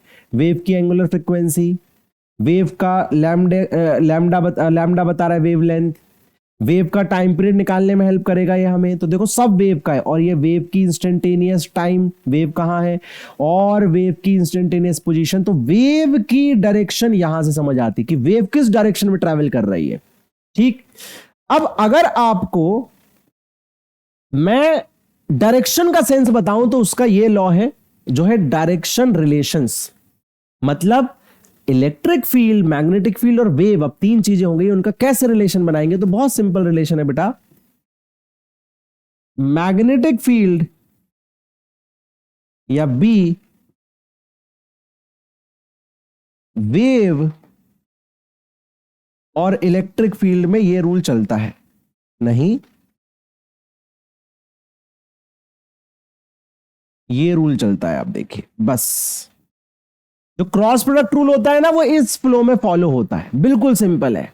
जैसे इधर लगा के देखता हूं, मैं इधर बताता हूं आपको कि अगर मेरे को इन्हीं 2 की डायरेक्शन हो तो मैं तीसरी कैसे निकालूंगा। देखो, तो वेव की डायरेक्शन कहां है? -x। मतलब वेव कहां जा रही है? इसके हिसाब से इस वाले एग्जांपल वेव कहां जा रही है? आई कैप में, है ना, x में। अब सर आपने मैग्नेटिक फील्ड तो लिखा नहीं, मान लो मैं लिख देता हूं मैग्नेटिक फील्ड y थोड़ी देर के लिए। तो मुझे पता है कि इसका इससे मैं क्रॉस करूंगा, मतलब इसमें किसी को भी किससे क्रॉस करो अगला आएगा। तो इसका इससे क्रॉस करूंगा तो ये आएगा, इसका इससे क्रॉस करूंगा तो ये आएगा, और ये फ्लो में चल रहा है। तो आपको ये रट लेना है, ये सर्कल। ठीक है, तो अब मुझे इसकी दी है, तो मैंने करा I क्रॉस जे, तो मुझे क्या मिलता है I क्रॉस जे, के कैप। मतलब अगर ये I में है, ये जे में है, तो ये के में होगा। समझ आ गई बात? अब देखो उल्टा करते हैं। मान लो अब हमें समझ आ गया, ये तो के कैप आएगा इसके हिसाब से।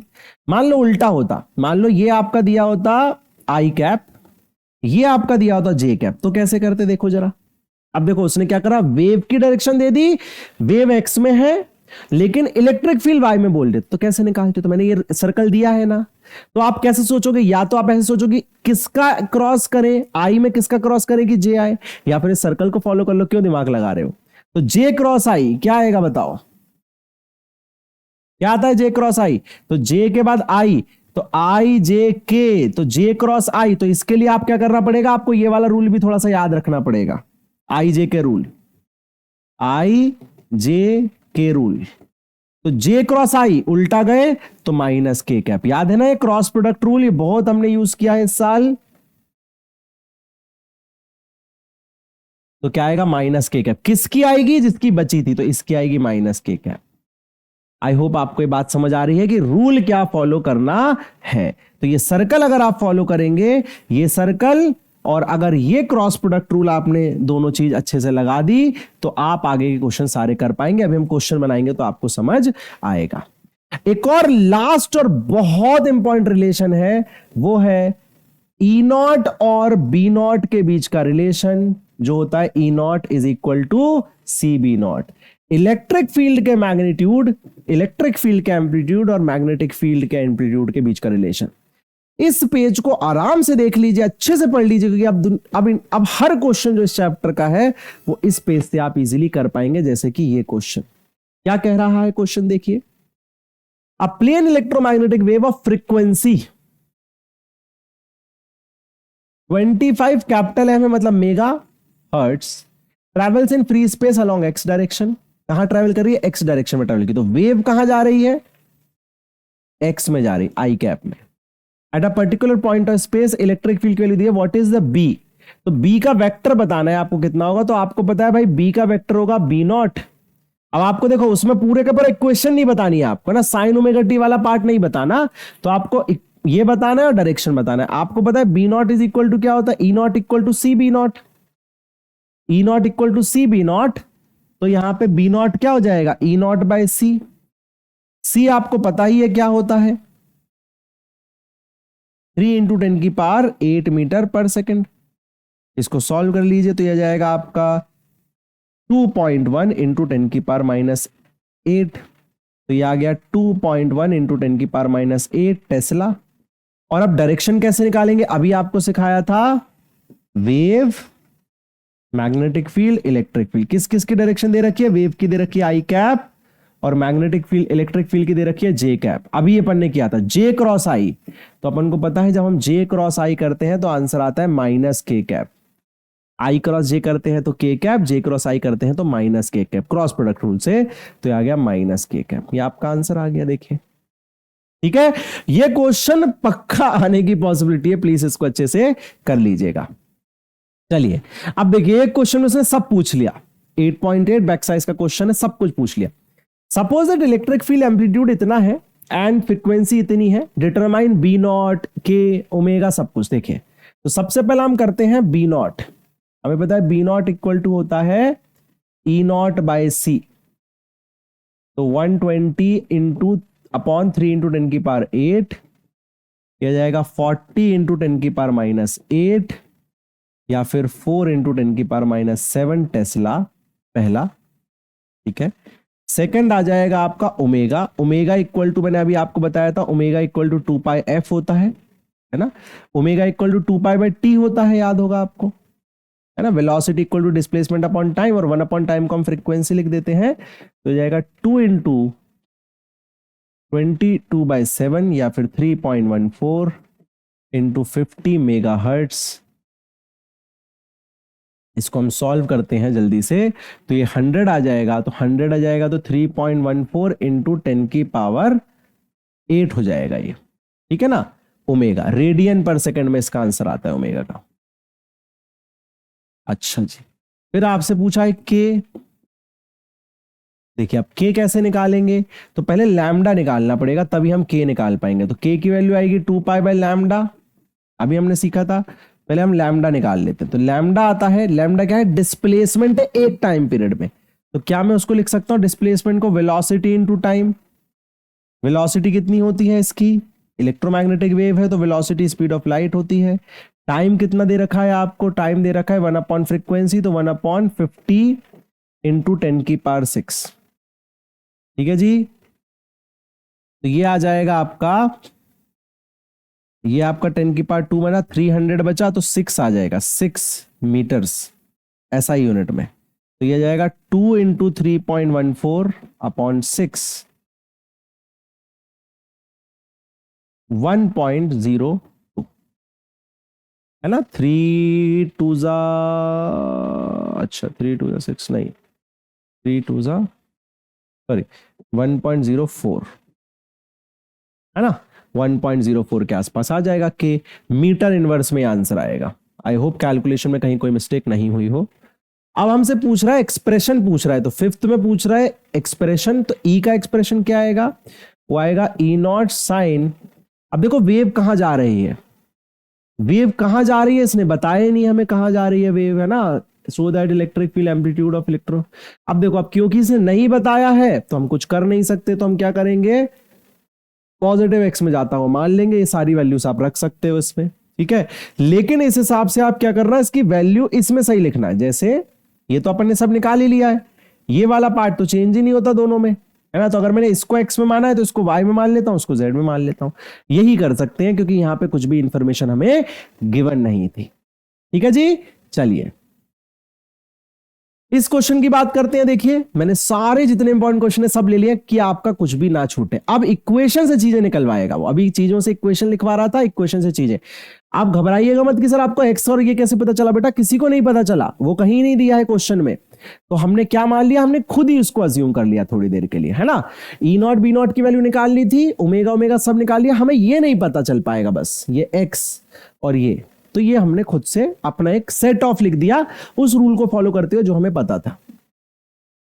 द मैग्नेटिक फील्ड और प्लेन इलेक्ट्रोमैग्नेटिक वेव इज इतना। तो देखो यहां से क्या क्या समझ आ रहा है, वेव कहां जा रही है पहले ये बताओ आप, वेव कहां जा रही है। तो देखो यहां प्लस एक्स है, देखो उसने चेंज तो कर दिया लेकिन यहां प्लस रखा है, तो वेव जा रही है माइनस आई कैप में।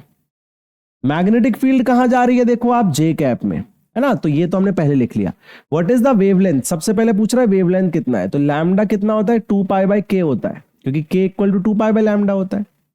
तो 2 पाई बाय के, के कहां होता है, एक्स का जो कोफिशिएंट है वो के है,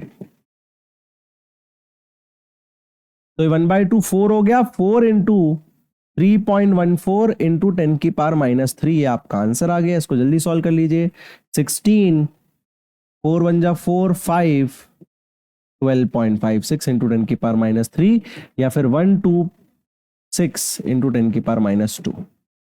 चलिए फिर क्या बोल रहे हैं, फ्रीक्वेंसी, फ्रीक्वेंसी होता है 1 upon time period, time period होता है 2 पाई बाय ओमेगा। तो 2 पाई बाय ओमेगा, ओमेगा की वैल्यू कहां है देख लीजिए, देखो जो टी का कोफिशिएंट है वो ओमेगा है ना, साइन ओमेगा टी प्लस के एक्स, साइन ओमेगा टी, तो ओमेगा कितना है 1.5 इंटू 10⁻11 अपॉन 2 इंटू 3.14। हम क्या कर सकते हैं, इसको 1.5 रहने दे सकते हैं, इसको मल्टीप्लाई कर सकते हैं, यह जाएगा 826 या 6.3 इंटू 10⁻11। अब 1.5 को 6.3 से डिवाइड करेंगे तो मेरे हिसाब से 2 पॉइंट, देखो कितना आएगा, तो आपको पता है 3 करेंगे तो ये तो बहुत ज्यादा हो जाएगा, 3 कितना आएगा, ये आ जाएगा 9 और 18.9, है ना। तो 3 तो नहीं आएगा, और 2 करेंगे तो कितना आएगा 12.6, 12.6 और 18.9 के बीच में, तो मेरे हिसाब से ये जो आ जाएगा ये आ जाएगा लगभग लगभग 2.4, लगभग लगभग 2.4 इंटू 10⁻10 सेकेंड इनवर्स, है ना, फ्रीक्वेंसी है ना, तो इतना आ जाएगा ये, ठीक है ना, लगभग लगभग 2.4 आना चाहिए, है ना, अराउंड, हाँ ठीक है, 2.4 2.5 इंटू, तो ये 0.24 आएगा एक्चुअली, तो 10⁻10 हो गया। बी क्या है, right the expression of only electric field बोला है, तो इलेक्ट्रिक फील्ड होता है ई नॉट ये पूरा तो सेम ही रहता है, आपको पता है। तो ये साइन पॉइंट, तो मैं पूरा नहीं लिख रहा हूं, साइन के एक्स प्लस ओमेगा टी लिख दे रहा हूं टाइम बचाने के लिए। अब ई नॉट की वैल्यू आपको नहीं पता, लेकिन आपको डायरेक्शन भी लिखनी है और वो भी लिखना है। तो देखो, आपको याद होगा अभी मैंने बताया था wave, magnetic field, electric field. तो ये है माइनस आई कैप और ये है जे कैप। तो माइनस आई क्रॉस जे करेंगे तभी तो ये आएगा इलेक्ट्रिक फील्ड। अब हमको पता है आई क्रॉस जे के होता है, तो ये माइनस के आ गया, माइनस भी है यहाँ पे। तो हमें ये समझ आ गया कि ये माइनस के कैप में जा रही होगी पूरी की पूरी वेव। तो यहां लिख सकते हैं माइनस के कैप, है ना। यहां नहीं दिखा पा रहे हैं माइनस जेड, तो यहां दिखा सकते हैं माइनस के। ई नॉट की वैल्यू क्या आएगी? तो E naught equal to C B naught होता है 3 × 10⁸, 2 × 10⁻⁷ यह जाएगा 60। तो यह जाएगा 60 और ये पूरा का पूरा माइनस के कैप। समझ आया बात? ठीक है, ठीक है जी। चलिए, अब फाइनली हम इलेक्ट्रोमैग्नेटिक वेव के बारे में तो सब समझ चुके हैं, सारी मैथमेटिकल स्टडी कर चुके हैं। लेकिन एक बात कह दी थी, एक बात कह दी थी हमारे मैक्सवेल ने कि लाइट भी इलेक्ट्रोमैग्नेटिक वेव है। एक्चुअली उसने तो ये ढूंढा था कि electromagnetic wave speed of light से चलती है, लेकिन उसकी रिवर्स कंक्लूजन उसने सोची तो बहुत बड़ी चीज सामने निकल के आई कि यार लाइट भी तो एक इलेक्ट्रोमैग्नेटिक वेव हो सकती है। और वहां से उसने लाइट के बारे में कुछ कंक्लूजन की। सबसे पहली, लाइट एक इलेक्ट्रोमैग्नेटिक वेव है। दूसरी बहुत प्यारी कंक्लूजन से समझ आई, क्योंकि वो अब इलेक्ट्रोमैग्नेटिक वेव है, तो आप बताइए क्या इलेक्ट्रिक और मैग्नेटिक फील्ड मीडियम पे डिपेंड करती है? बिल्कुल करती है। 1/4πε0। वो एप्सिलॉन नॉट क्या है? मीडियम का कंट्रीब्यूशन है। Mu naught upon 4π magnetic field में मीडियम का कंट्रीब्यूशन है। वहां से उसे समझ आया कि हाँ, ये इलेक्ट्रिक मैग्नेटिक फील्ड मीडियम पे डिपेंड करती है। और propagation of light depends on medium, depending on different variables the properties of light also change. अब उसने बोला कि भाई क्या ऐसा पॉसिबल है कि मैं इसकी ये जो के है, ये ओमेगा है, ये सब चेंज कर करके चीजों को चेंज करके देखूं? तो डेफिनेटली वो चेंज हो सकता था, क्योंकि फ्रीक्वेंसी लैम्डा क्या हुआ, जब मैं आपको थोड़ा सा आगे का बताता हूं, जब मैक्सवेल ने कंक्लूड किया कि लाइट एक इलेक्ट्रोमैग्नेटिक वेव है, तो उसके बाद बहुत ज्यादा एक तरीके से डोर्स ओपन हो गए लाइट को पढ़ने के लिए। फिर धीरे धीरे नई नई टाइप की इलेक्ट्रोमैग्नेटिक वेव निकलने लगी। जैसे एक्सरे की डिस्कवरी हुई तो उसकी वेवलेंथ एक अलग रीजन में मिली। गामा रेस की डिस्कवरी हो गई, वो भी मीडियम नहीं चाहिए लेकिन उसकी वेवलेंथ अलग मिली। फिर यूवी रेस मिलने लगी। फिर हमने देखा यार सनलाइट भी तो लाइट ही है, तो उसके अंदर कौन कौन सी वेव है? तो हमने देखा यार उसके अंदर भी अलग अलग वेव से अलग अलग तरीके से रिएक्ट करती है, अलग अलग तरीके से डिटेक्ट होती है। और इस तरीके से पूरा का पूरा स्पेक्ट्रा बनने लगा। लेकिन पहले हम ये समझना चाहते हैं कि जो लाइट है, क्या उसकी कोई प्रॉपर्टी रिलेट करती है मीडियम की किसी प्रॉपर्टी से? तो देखिए जरा, यहां पे एक प्यारा सा इलस्ट्रेशन आपको दिखाता हूं मैं यहां पे। जैसे आपको याद होगा 1/4πε0 की वैल्यू क्या होती है? 1/4πε0 की वैल्यू होती है, याद करिए, 9 × 10⁹। और म्यू नॉट अपॉन 4π की वैल्यू क्या होती थी? 10⁻⁻, कितनी? 10⁻⁷। अगर मैं इन दोनों को डिवाइड कर दूं, सोचो आप, मैं अगर इक्वेशन 1 और इक्वेशन 2 को डिवाइड करूं तो मुझे क्या मिलेगा? सोचो, मुझे यहां पे मिलेगा, आप देखिए जरा, यहां पे तो मुझे मिलेगा 1/4πε0 और यहां मुझे मिलेगा म्यू नॉट अपॉन 4π।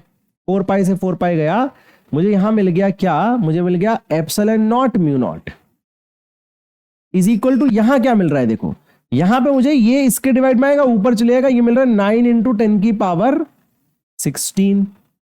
यहां से देखो क्या एक नेक्स्ट लेवल चीज हमें समझ आ रही है कि ये क्या होती है? परमिटिविटी ऑफ फ्री स्पेस, ये इलेक्ट्रिक फील्ड पे फर्क डालती है। ये होता है परमिएबिलिटी ऑफ फ्री स्पेस, ये मैग्नेटिक फील्ड पे फर्क डालती है। तो ये म्यू नॉट एप्सिलॉन नॉट की वैल्यू मेरी क्या आ गई? देखो आप, ये स्पीड ऑफ लाइट का स्क्वायर है। देखो आप, 3 × 10⁸ का स्क्वायर आ गया, ये आ गया c²। आप ध्यान से ऑब्जर्व करो, कहां मैग्नेटिक फील्ड और इलेक्ट्रिक फील्ड की प्रॉपर्टीज, कहां परमिएबिलिटी और परमिटिविटी। तो यहां पे म्यू नॉट क्या है? परमिएबिलिटी है किसकी? फ्री स्पेस की।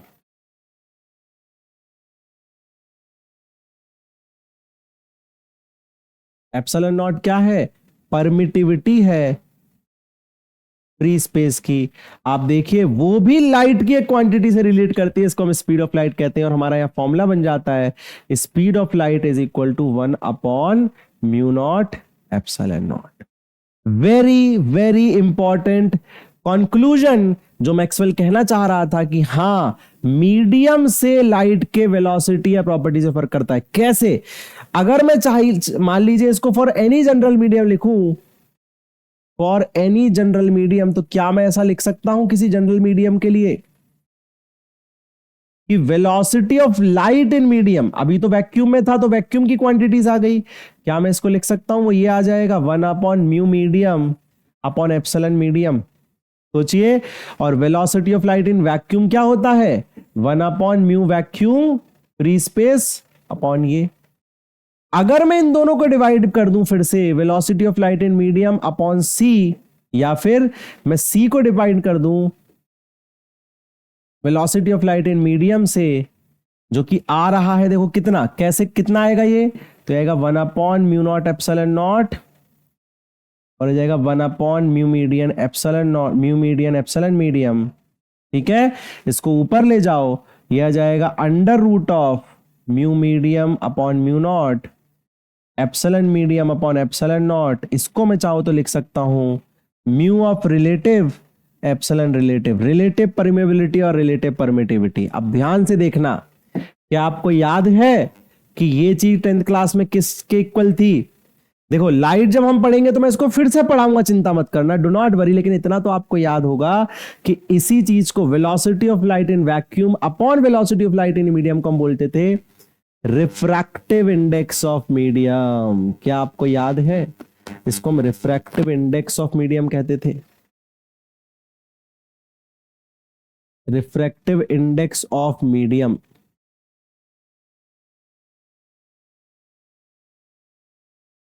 कहते थे, जो कि इक्वल टू आ गई किसके? Under root mu R epsilon R के, जो कि देखिए मीडियम की जो रिफ्रैक्टिव इंडेक्स है वो किस पे डिपेंड कर रही है? वो एक्चुअली में मीडियम की इलेक्ट्रोमैग्नेटिक प्रॉपर्टीज से रिलेट कर रही है। और जो बात हम सिर्फ गेस कर रहे थे वो बात कंक्लूड होती है यहां से कि हां, लाइट कंप्लीटली इलेक्ट्रोमैग्नेटिक वेव है। क्या ये बात समझ आ रही है आपको? यहां पे इसको फिर से देख लेते हैं। ये हमने वेलोसिटी और मीडियम लिखा, ये हमने ये लिखा, यहां तक सब ठीक है, यहां तक सब ठीक है। हमें यह भी याद है कि रिलेटिव परमेबिलिटी क्या होती है, तो रिलेटिव परमेबिलिटी होती है, बिल्कुल सही बात है, बिल्कुल सही बात है। ये आपका एक और फॉर्मूला बन गया। तो ये वो बात थी जो मैक्सवेल गेस कर रहा था, जो मैथमेटिकली जब सॉल्व की गई तो मिल गई। क्या दिखाता है? दिस शोज दैट म्यू, जो कि क्या है? रिफ्रैक्टिव इंडेक्स, जो लाइट के लिए रिलेट करती है, लाइट की प्रॉपर्टी जो है रिलेट्स विथ इलेक्ट्रोमैग्नेटिक प्रॉपर्टी, या डिपेंड्स कंप्लीटली ऑन, कहां से आ रही है वो? देखो इलेक्ट्रोमैग्नेटिक प्रॉपर्टी से आ रही है, depends on electromagnetic properties, electromagnetic properties. क्या ये बात समझ आ रही है आपको? यहां से हमने ये बात को एस्टैब्लिश कर दिया। अच्छा देखो, यहां पे हमने कुछ और भी बातें देखी हैं, जैसे कि हमने यहां पे आपको देखो पीछे मैंने दिखाया था कि जो लैम्डा होता है, वेवलेंथ होता है, वो क्या होता है? वो होता है डिस्प्लेसमेंट, होता है velocity of light into time. अब देखो वेलोसिटी ऑफ लाइट तो c होती है और टाइम को हम 1/फ्रीक्वेंसी लिख सकते हैं। तो ये जो एक रिलेशन है ना, ये बड़ा इंपॉर्टेंट रिलेशन हो जाता है लाइट के लिए। ये लाइट की 3 इंपॉर्टेंट प्रॉपर्टीज को रिलेट करता है, वेवलेंथ, लाइट की वेवलेंथ, एक वेव की length, speed of light c, और उसकी फ्रीक्वेंसी। अब देखा यह गया कि जब नई नई डिस्कवरीज हुई तो बहुत ज्यादा अलग अलग टाइप की हमें वेव मिलने लगी। कुछ ऐसी वेव थी जिनकी वेवलेंथ किलोमीटर किलोमीटर लंबी होती थी, उनकी एक वेव 1 किलोमीटर में बनती थी, और कुछ जो ऐसी होती थी जिसकी एक वेव 1 सेंटीमीटर में भी उसकी लाखों वेव बन जाती थी, मतलब इतनी छोटी छोटी छोटी छोटी वेव। अच्छा, हमें समझ आ रहा है कि जिसकी वेवलेंथ ज्यादा उसकी फ्रीक्वेंसी कम, तो मतलब हम ये भी कह सकते हैं कुछ बातें मैं और बता देता हूं, ऑल्दो हम इसको लाइट में डेप्थ में पढ़ेंगे, आपको घबराने की जरूरत नहीं है। यहां चैप्टर में सिर्फ फॉर्मूले भी याद रह जाएंगे, बहुत होता है इस चैप्टर के फोकस है। बाकी इस चैप्टर में लाइट पे ज्यादा फोकस ना करके वो इलेक्ट्रिक मैग्नेटिक फील्ड पे ही फोकस करते हैं। तो फ्रीक्वेंसी क्या हो गई, सी बाय लैम्डा हो गई। अब हमें पता है अगर हम इसको बढ़ाएंगे तो ये कम होगा और इसको कम करेंगे तो ये बढ़ेगा। अच्छा, यहां पे मैं एक चीज आपको और बताना चाहूंगा, वो सिर्फ इसलिए सो दैट आप थोड़ा रिलेट कर पाए जो मैं कह रहा हूं, आप फील ले पाए। आपको ये नहीं सोचना है फॉर्मूला कहां से आया है, सब कुछ हम ऑप्टिक्स में पढ़ेंगे, रे ऑप्टिक्स, वेव ऑप्टिक्स, जब लाइट की डिस्कवरी होगी फोटो इलेक्ट्रिक इफेक्ट में सब कुछ पढ़ेंगे, चिंता करने की जरूरत नहीं है। लेकिन मैं एक चीज और आपको बताना चाहूंगा यहां पे कि जो एनर्जी ऑफ लाइट होती है वो फ्रीक्वेंसी पे डिपेंड करती है। तो मैं एक छोटी सी चीज आपको ये समझाना चाह रहा था कि जिसकी वेवलेंथ बहुत ज्यादा होती है उनकी फ्रीक्वेंसी कम होती है, उनकी एनर्जी भी कम होती है। अब देखो इसी कारण से अभी कुछ आपको समझ आएगा। तो इन्हीं वेरिएबल फ्रीक्वेंसी और वेवलेंथ के कॉम्बिनेशन से जो डिस्कवरी होते गई, अलग अलग अलग इलेक्ट्रोमैग्नेटिक वेव निकलते गई, उसी इलेक्ट्रोमैग्नेटिक वेव को जब हम एक लाइन में रखते हैं तो उसको हम कहते हैं spectra. With changing different variables like wavelength and frequency, discovery of many electromagnetic waves were done by scientists and all are kept under a spectra. तो यहां पे मैंने आपके लिए वो स्पेक्ट्रा ऑलरेडी बना रखा है on the basis of wavelength या फ्रीक्वेंसी। तो ध्यान से देखिएगा, पहले इसको हम समझ लेते हैं क्या हो रहा है। जब हम ऊपर से नीचे आ रहे हैं इस लिस्ट में तो हमारा लैम्डा जो है वो डिक्रीज हो रहा है। लैम्डा क्या हो रहा है, डिक्रीज हो रहा है। तो ऑब्वियसली बात है हमारी ऊपर से नीचे आने में फ्रीक्वेंसी क्या होगी, फ्रीक्वेंसी क्या होगी, इंक्रीज होगी। अच्छा, मैंने अभी बताया फ्रीक्वेंसी इंक्रीज होगी तो एनर्जी भी इंक्रीज होगी। याद रखना एनर्जी है ये,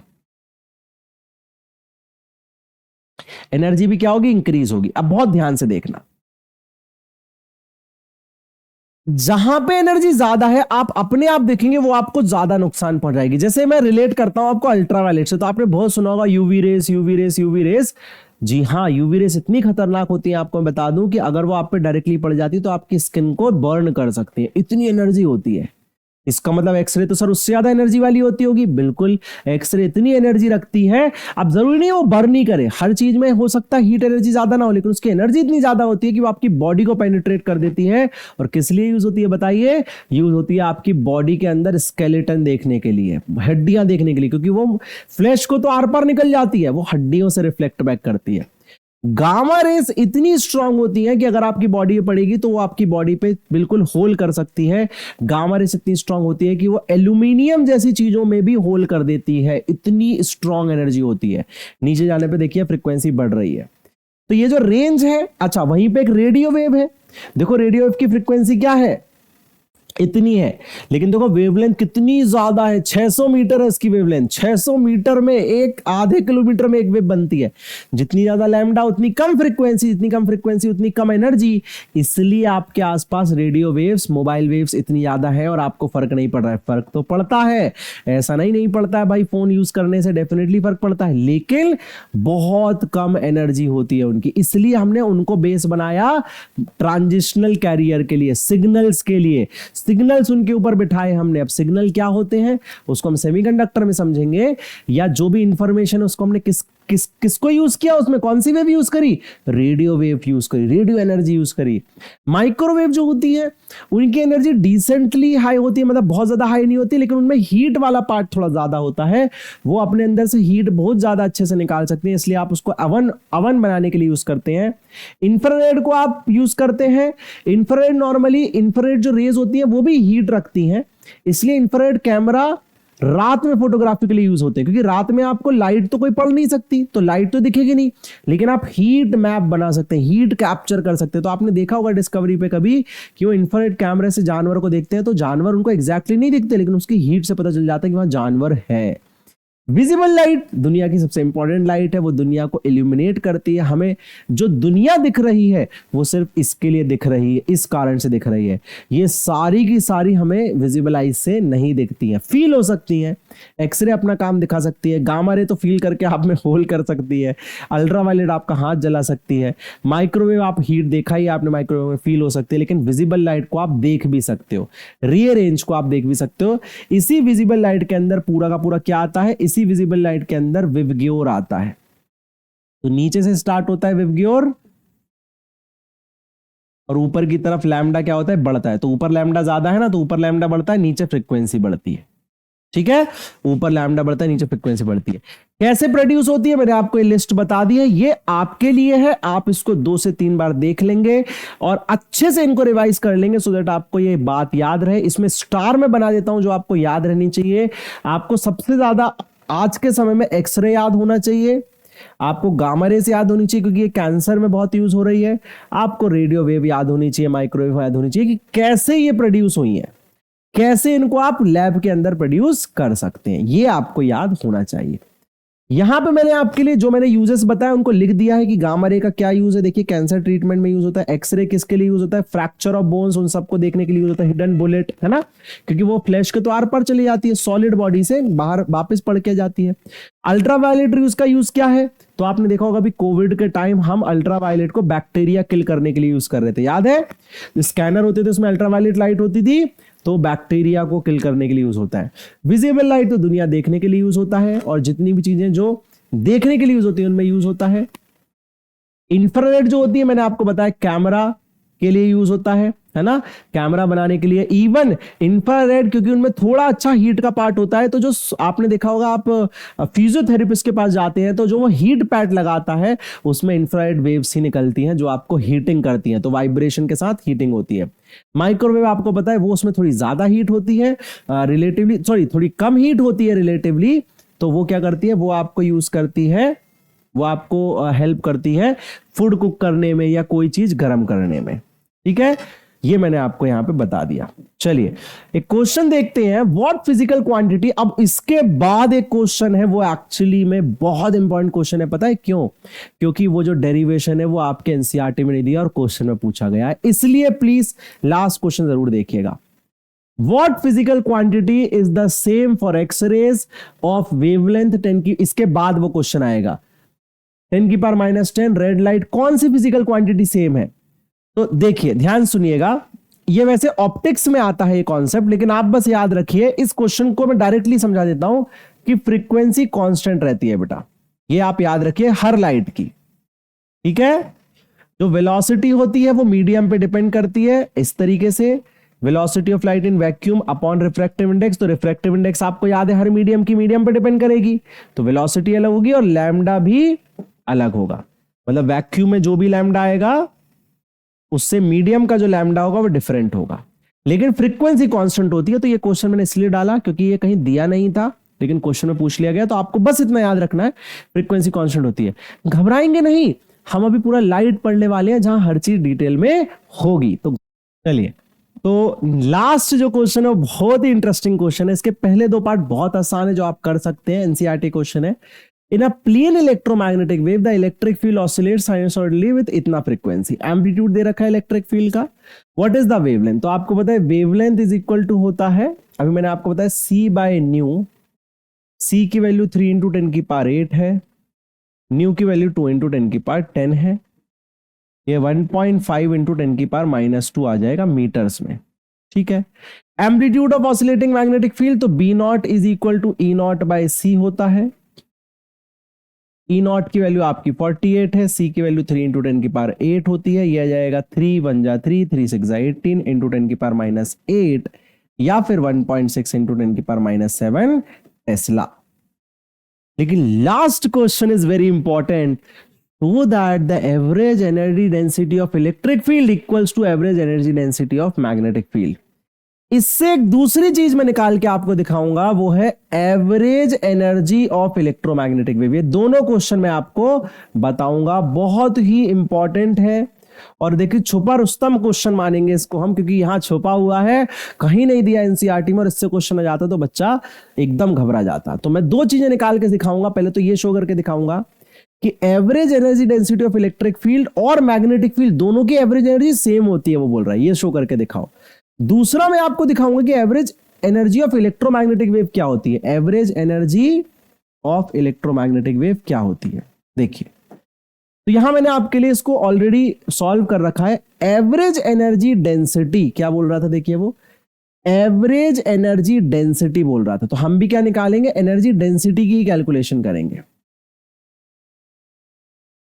तो देखिए मैंने यहां पे पहले ना average energy density of electromagnetic wave निकाला, तो इलेक्ट्रोमैग्नेटिक वेव की एवरेज एनर्जी डेंसिटी क्या होगी, सोचो, वो होगी मैग्नेटिक फील्ड की average energy density, small you बेटा एनर्जी डेंसिटी रिप्रेजेंट करता है, प्लस इलेक्ट्रिक फील्ड की एवरेज एनर्जी डेंसिटी। भाई इलेक्ट्रिक फील्ड की डेंसिटी का एवरेज ले लो और इलेक्ट्रिक फील्ड का ले लो, इलेक्ट्रिक मैग्नेटिक फील्ड को ऐड कर दो, टोटल एनर्जी आ जाएगी, वो किसकी, इलेक्ट्रोमैग्नेटिक वेव की। अब देखो एनर्जी डेंसिटी का जनरल फॉर्मूला हमने पढ़ा था, आपको याद होगा, मैग्नेटिज्म में B²/2μ0 होता है, और इलेक्ट्रिक फील्ड का कैपेसिटर के बीच में आता है, याद करो, ½ ε0 E²। B²/2μ0 magnetic energy density होती है, ½ ε0 E² इलेक्ट्रिक एनर्जी डेंसिटी। दोनों डेरिवेशन इंडिविजुअल चैप्टर मिलेंगे, ये आपको सेकंड चैप्टर मिलेगा, ये आपको सिक्स्थ चैप्टर मिलेगा, इंडक्टर के अंदर। इंडक्टर की जो एनर्जी होती है ना, एनर्जी डेंसिटी, उसे कहते हैं। अब सुनना मेरी बात, अब हमने क्या करा, बी की जो वैल्यू वो रख दी B0², तो याद रख सकते हो तुम, ये भी याद रख सकते हो, एनर्जी डेंसिटी का जनरल फॉर्मूला है ये, मैग्नेटिक फील्ड का B²/2μ0, इलेक्ट्रिक फील्ड का जनरल फॉर्मूला, एवरेज नहीं, जनरल, ½ ε0 E², ½ ε0 E²। अब देखो क्या होगा, हमें तो एवरेज लेना है, और किसका लेना है, इस चैप्टर की मैग्नेटिक इलेक्ट्रिक का। तो इस चैप्टर में मैग्नेटिक एनर्जी ऐसे वेरी करती है, पूरा उसका इक्वेशन है B0² sin² ωt-kx, क्योंकि स्क्वायर था, ऐसे ही E रख दिया। अब जो कांस्टेंट है मैंने बाहर निकाल लिया, B0² बाहर निकाल लिया, 2μ0 बाहर निकाल लिया, लेकिन अंदर क्या बच गया, sin² ωt-kx। अब याद रखें, ये आप याद रखें बेटा, sin² ωt-kx या cos² ωt-kx, किसी भी साइन और कॉस के स्क्वायर फंक्शन को जो एवरेज आता है वो हमेशा हाफ आता है। ये आपको सॉल्व नहीं करना, ये जब मैं एसी का चैप्टर आएगा तो उसमें मैंने सॉल्व करवा रखा है ऑलरेडी। जब एसी का नेक्स्ट वीडियो आने वाला है, ये वीडियो इसलिए पहले दिया कि आपका ये चैप्टर जल्दी हो जाए, आपका एसी का वीडियो आएगा तो उसमें आप देखना, इसको डेरिवेशन कर रखा है पूरा 1/2। तो इसकी वैल्यू कितनी आ गई, 1/2, तो ये कितना हो गया 1/4, और इसकी वैल्यू कितनी आ गई, इधर भी इसका एवरेज लेना है, ये सब तो कांस्टेंट ही है, देखो ये 1/4, तो हाफ और हाफ क्या हो गया 1/4। अब ध्यान से देखना, अब वो यही तो कह रहा था कि यही दोनों जो वैल्यूज हैं, यही एवरेज वैल्यू सेम है, देखो सेम है कि नहीं देखते हैं, ठीक है। देखो तो मैं क्या करता हूं, मैं तो एक काम करता हूं, यू मैग्नेटिक का एवरेज को डिवाइड ही करता हूं यू इलेक्ट्रिक के एवरेज से, उससे मुझे समझ जाएगा कि अगर 1 आ गया तो सेम ही है। देखो कितना आएगा, तो इसकी वैल्यू कितनी आ रही है, इतनी आ रही है B0²/2μ0, और इसकी वैल्यू आ रही है ε0 E0² अपॉन, ये अच्छा 4 आया था और ये भी 4 आया। देखो तो क्या क्या कैंसिल हो रहा है, 4 से 4 कैंसिल हो गया, है ना। अब आपको पता है μ0 ε0 को मैं क्या लिख सकता हूं, याद करो, तो ये ऐसा आ गया, देखो B0²/E0², तो याद करो E0 को मैं CB0 लिख सकता हूं, है ना, और यहां पे आ रहा है 1/μ0 ε0। याद करो इसको भी मैं क्या लिख सकता हूं, याद करो C की वैल्यू क्या थी, C की वैल्यू थी 1/√μ0 ε0, तो इसको मैं क्या लिख सकता हूं C², और इसको भी मैं लिख सकता हूं C × B0, E0 = CB0, B0 से B0 गया C², तो ऊपर भी C², नीचे भी C², 1 आ गया, मतलब इन दोनों की वैल्यू क्या आ गई, इन दोनों की वैल्यू 1 आ गई, मतलब ये दोनों क्या आ गए, इक्वल आ गए। तो पहले इक्वल प्रूफ करने के लिए क्या करोगे बताओ मेरे को, इन दोनों को अलग अलग लिख लेना और डिवाइड कर देना, उनकी जो वैल्यू आ जाए, यहां तक डेरिवेशन सेम कर लेना, इसको अलग सॉल्व कर लेना जो मैंने किया, इसको अलग। अब मैंने क्या करा, इन दोनों का यूज करके मैंने टोटल एनर्जी भी निकाल दी। कैसे, मुझे दिखा कि ये दोनों तो सेम ही है, अगर ये दोनों सेम है तो मैं इनमें से किसी एक का डबल कर देता हूं, तो या तो इसका डबल मेरा आंसर होगा या इसका डबल मेरा आंसर होगा। आप बहुत इंटरेस्टिंग चीज देखोगे बेटा यहां से, बहुत ही इंटरेस्टिंग चीज, कि इलेक्ट्रोमैग्नेटिक वेव की जो एनर्जी होती है, देखो आप ये क्या आ रही है, ये तो सर वापस वैसा ही फॉर्मूला आ गया, लेकिन यहां B0 आ गया। जी हां, you average of electromagnetic wave क्या आ रहा है, देखो U ऑफ मैग्नेटिक, लेकिन उसका मैक्स आ रहा है, या फिर U ऑफ इलेक्ट्रिक उसका मैक्स आ रहा है। या तो आप सीधे इलेक्ट्रिक का मैक्स के इक्वल निकाल लो, वो एवरेज आएगी, या मैग्नेटिक के मैक्स के निकाल लो, क्योंकि दोनों ही सेम आ रहे हैं और दोनों ही अपने एवरेज के इक्वल हैं। क्या ये बात समझ आ रही है? देखो गलती नहीं करना, आराम से पेशेंस समझो। यहां पे एवरेज का सम वो आ रहा है, लेकिन ये दोनों एवरेज सेम आ गए, तो मैंने क्या करा, अगर ये दोनों सेम है तो किसी भी एक का डबल लिख लिया। मैं इसका डबल लिखूंगा तो ये आ जाएगा, या इसका डबल लिखूंगा तो ये आ जाएगा, दोनों सेम ही हो गए ना। इन दोनों में से किसी एक को रिप्लेस कर दूंगा मैं, क्योंकि दोनों ही सेम आ रहे हैं। देखो आप, है ना। तो मैं ये लिख सकता हूं ना, ये क्या है, यूबी का एवरेज है और ये यूई का एवरेज है। तो मैं क्या कर सकता हूं, जब ये सेम है तो या तो मैं इसको 2UB लिख सकता हूं या तो मैं इसको 2UE लिख सकता हूं। नहीं लिख सकता हूं, बताओ। तो वही मैंने किया, तो या तो मैंने 2UB लिख दिया, इसका ट्वाइस लिख दिया, या मैंने इसका ट्वाइस लिख दिया। और ये देखा मैंने, तो ये 2UB UB मैक्स के इक्वल आ गया और ये UEX मैक्स के इक्वल आ गया। ये बड़ा इंटरेस्टिंग क्वेश्चन है, बड़ा इंटरेस्टिंग डेरिवेशन है। अच्छे से प्रिपेयर करिएगा, एग्जाम में आ सकता है और आपको थोड़ा फंसा सकता है। मिलेंगे नेक्स्ट वीडियो में, दैट इज अल्टरनेटिंग करंट, जो अगले ही कुछ समय में अपलोड हो जाएगा।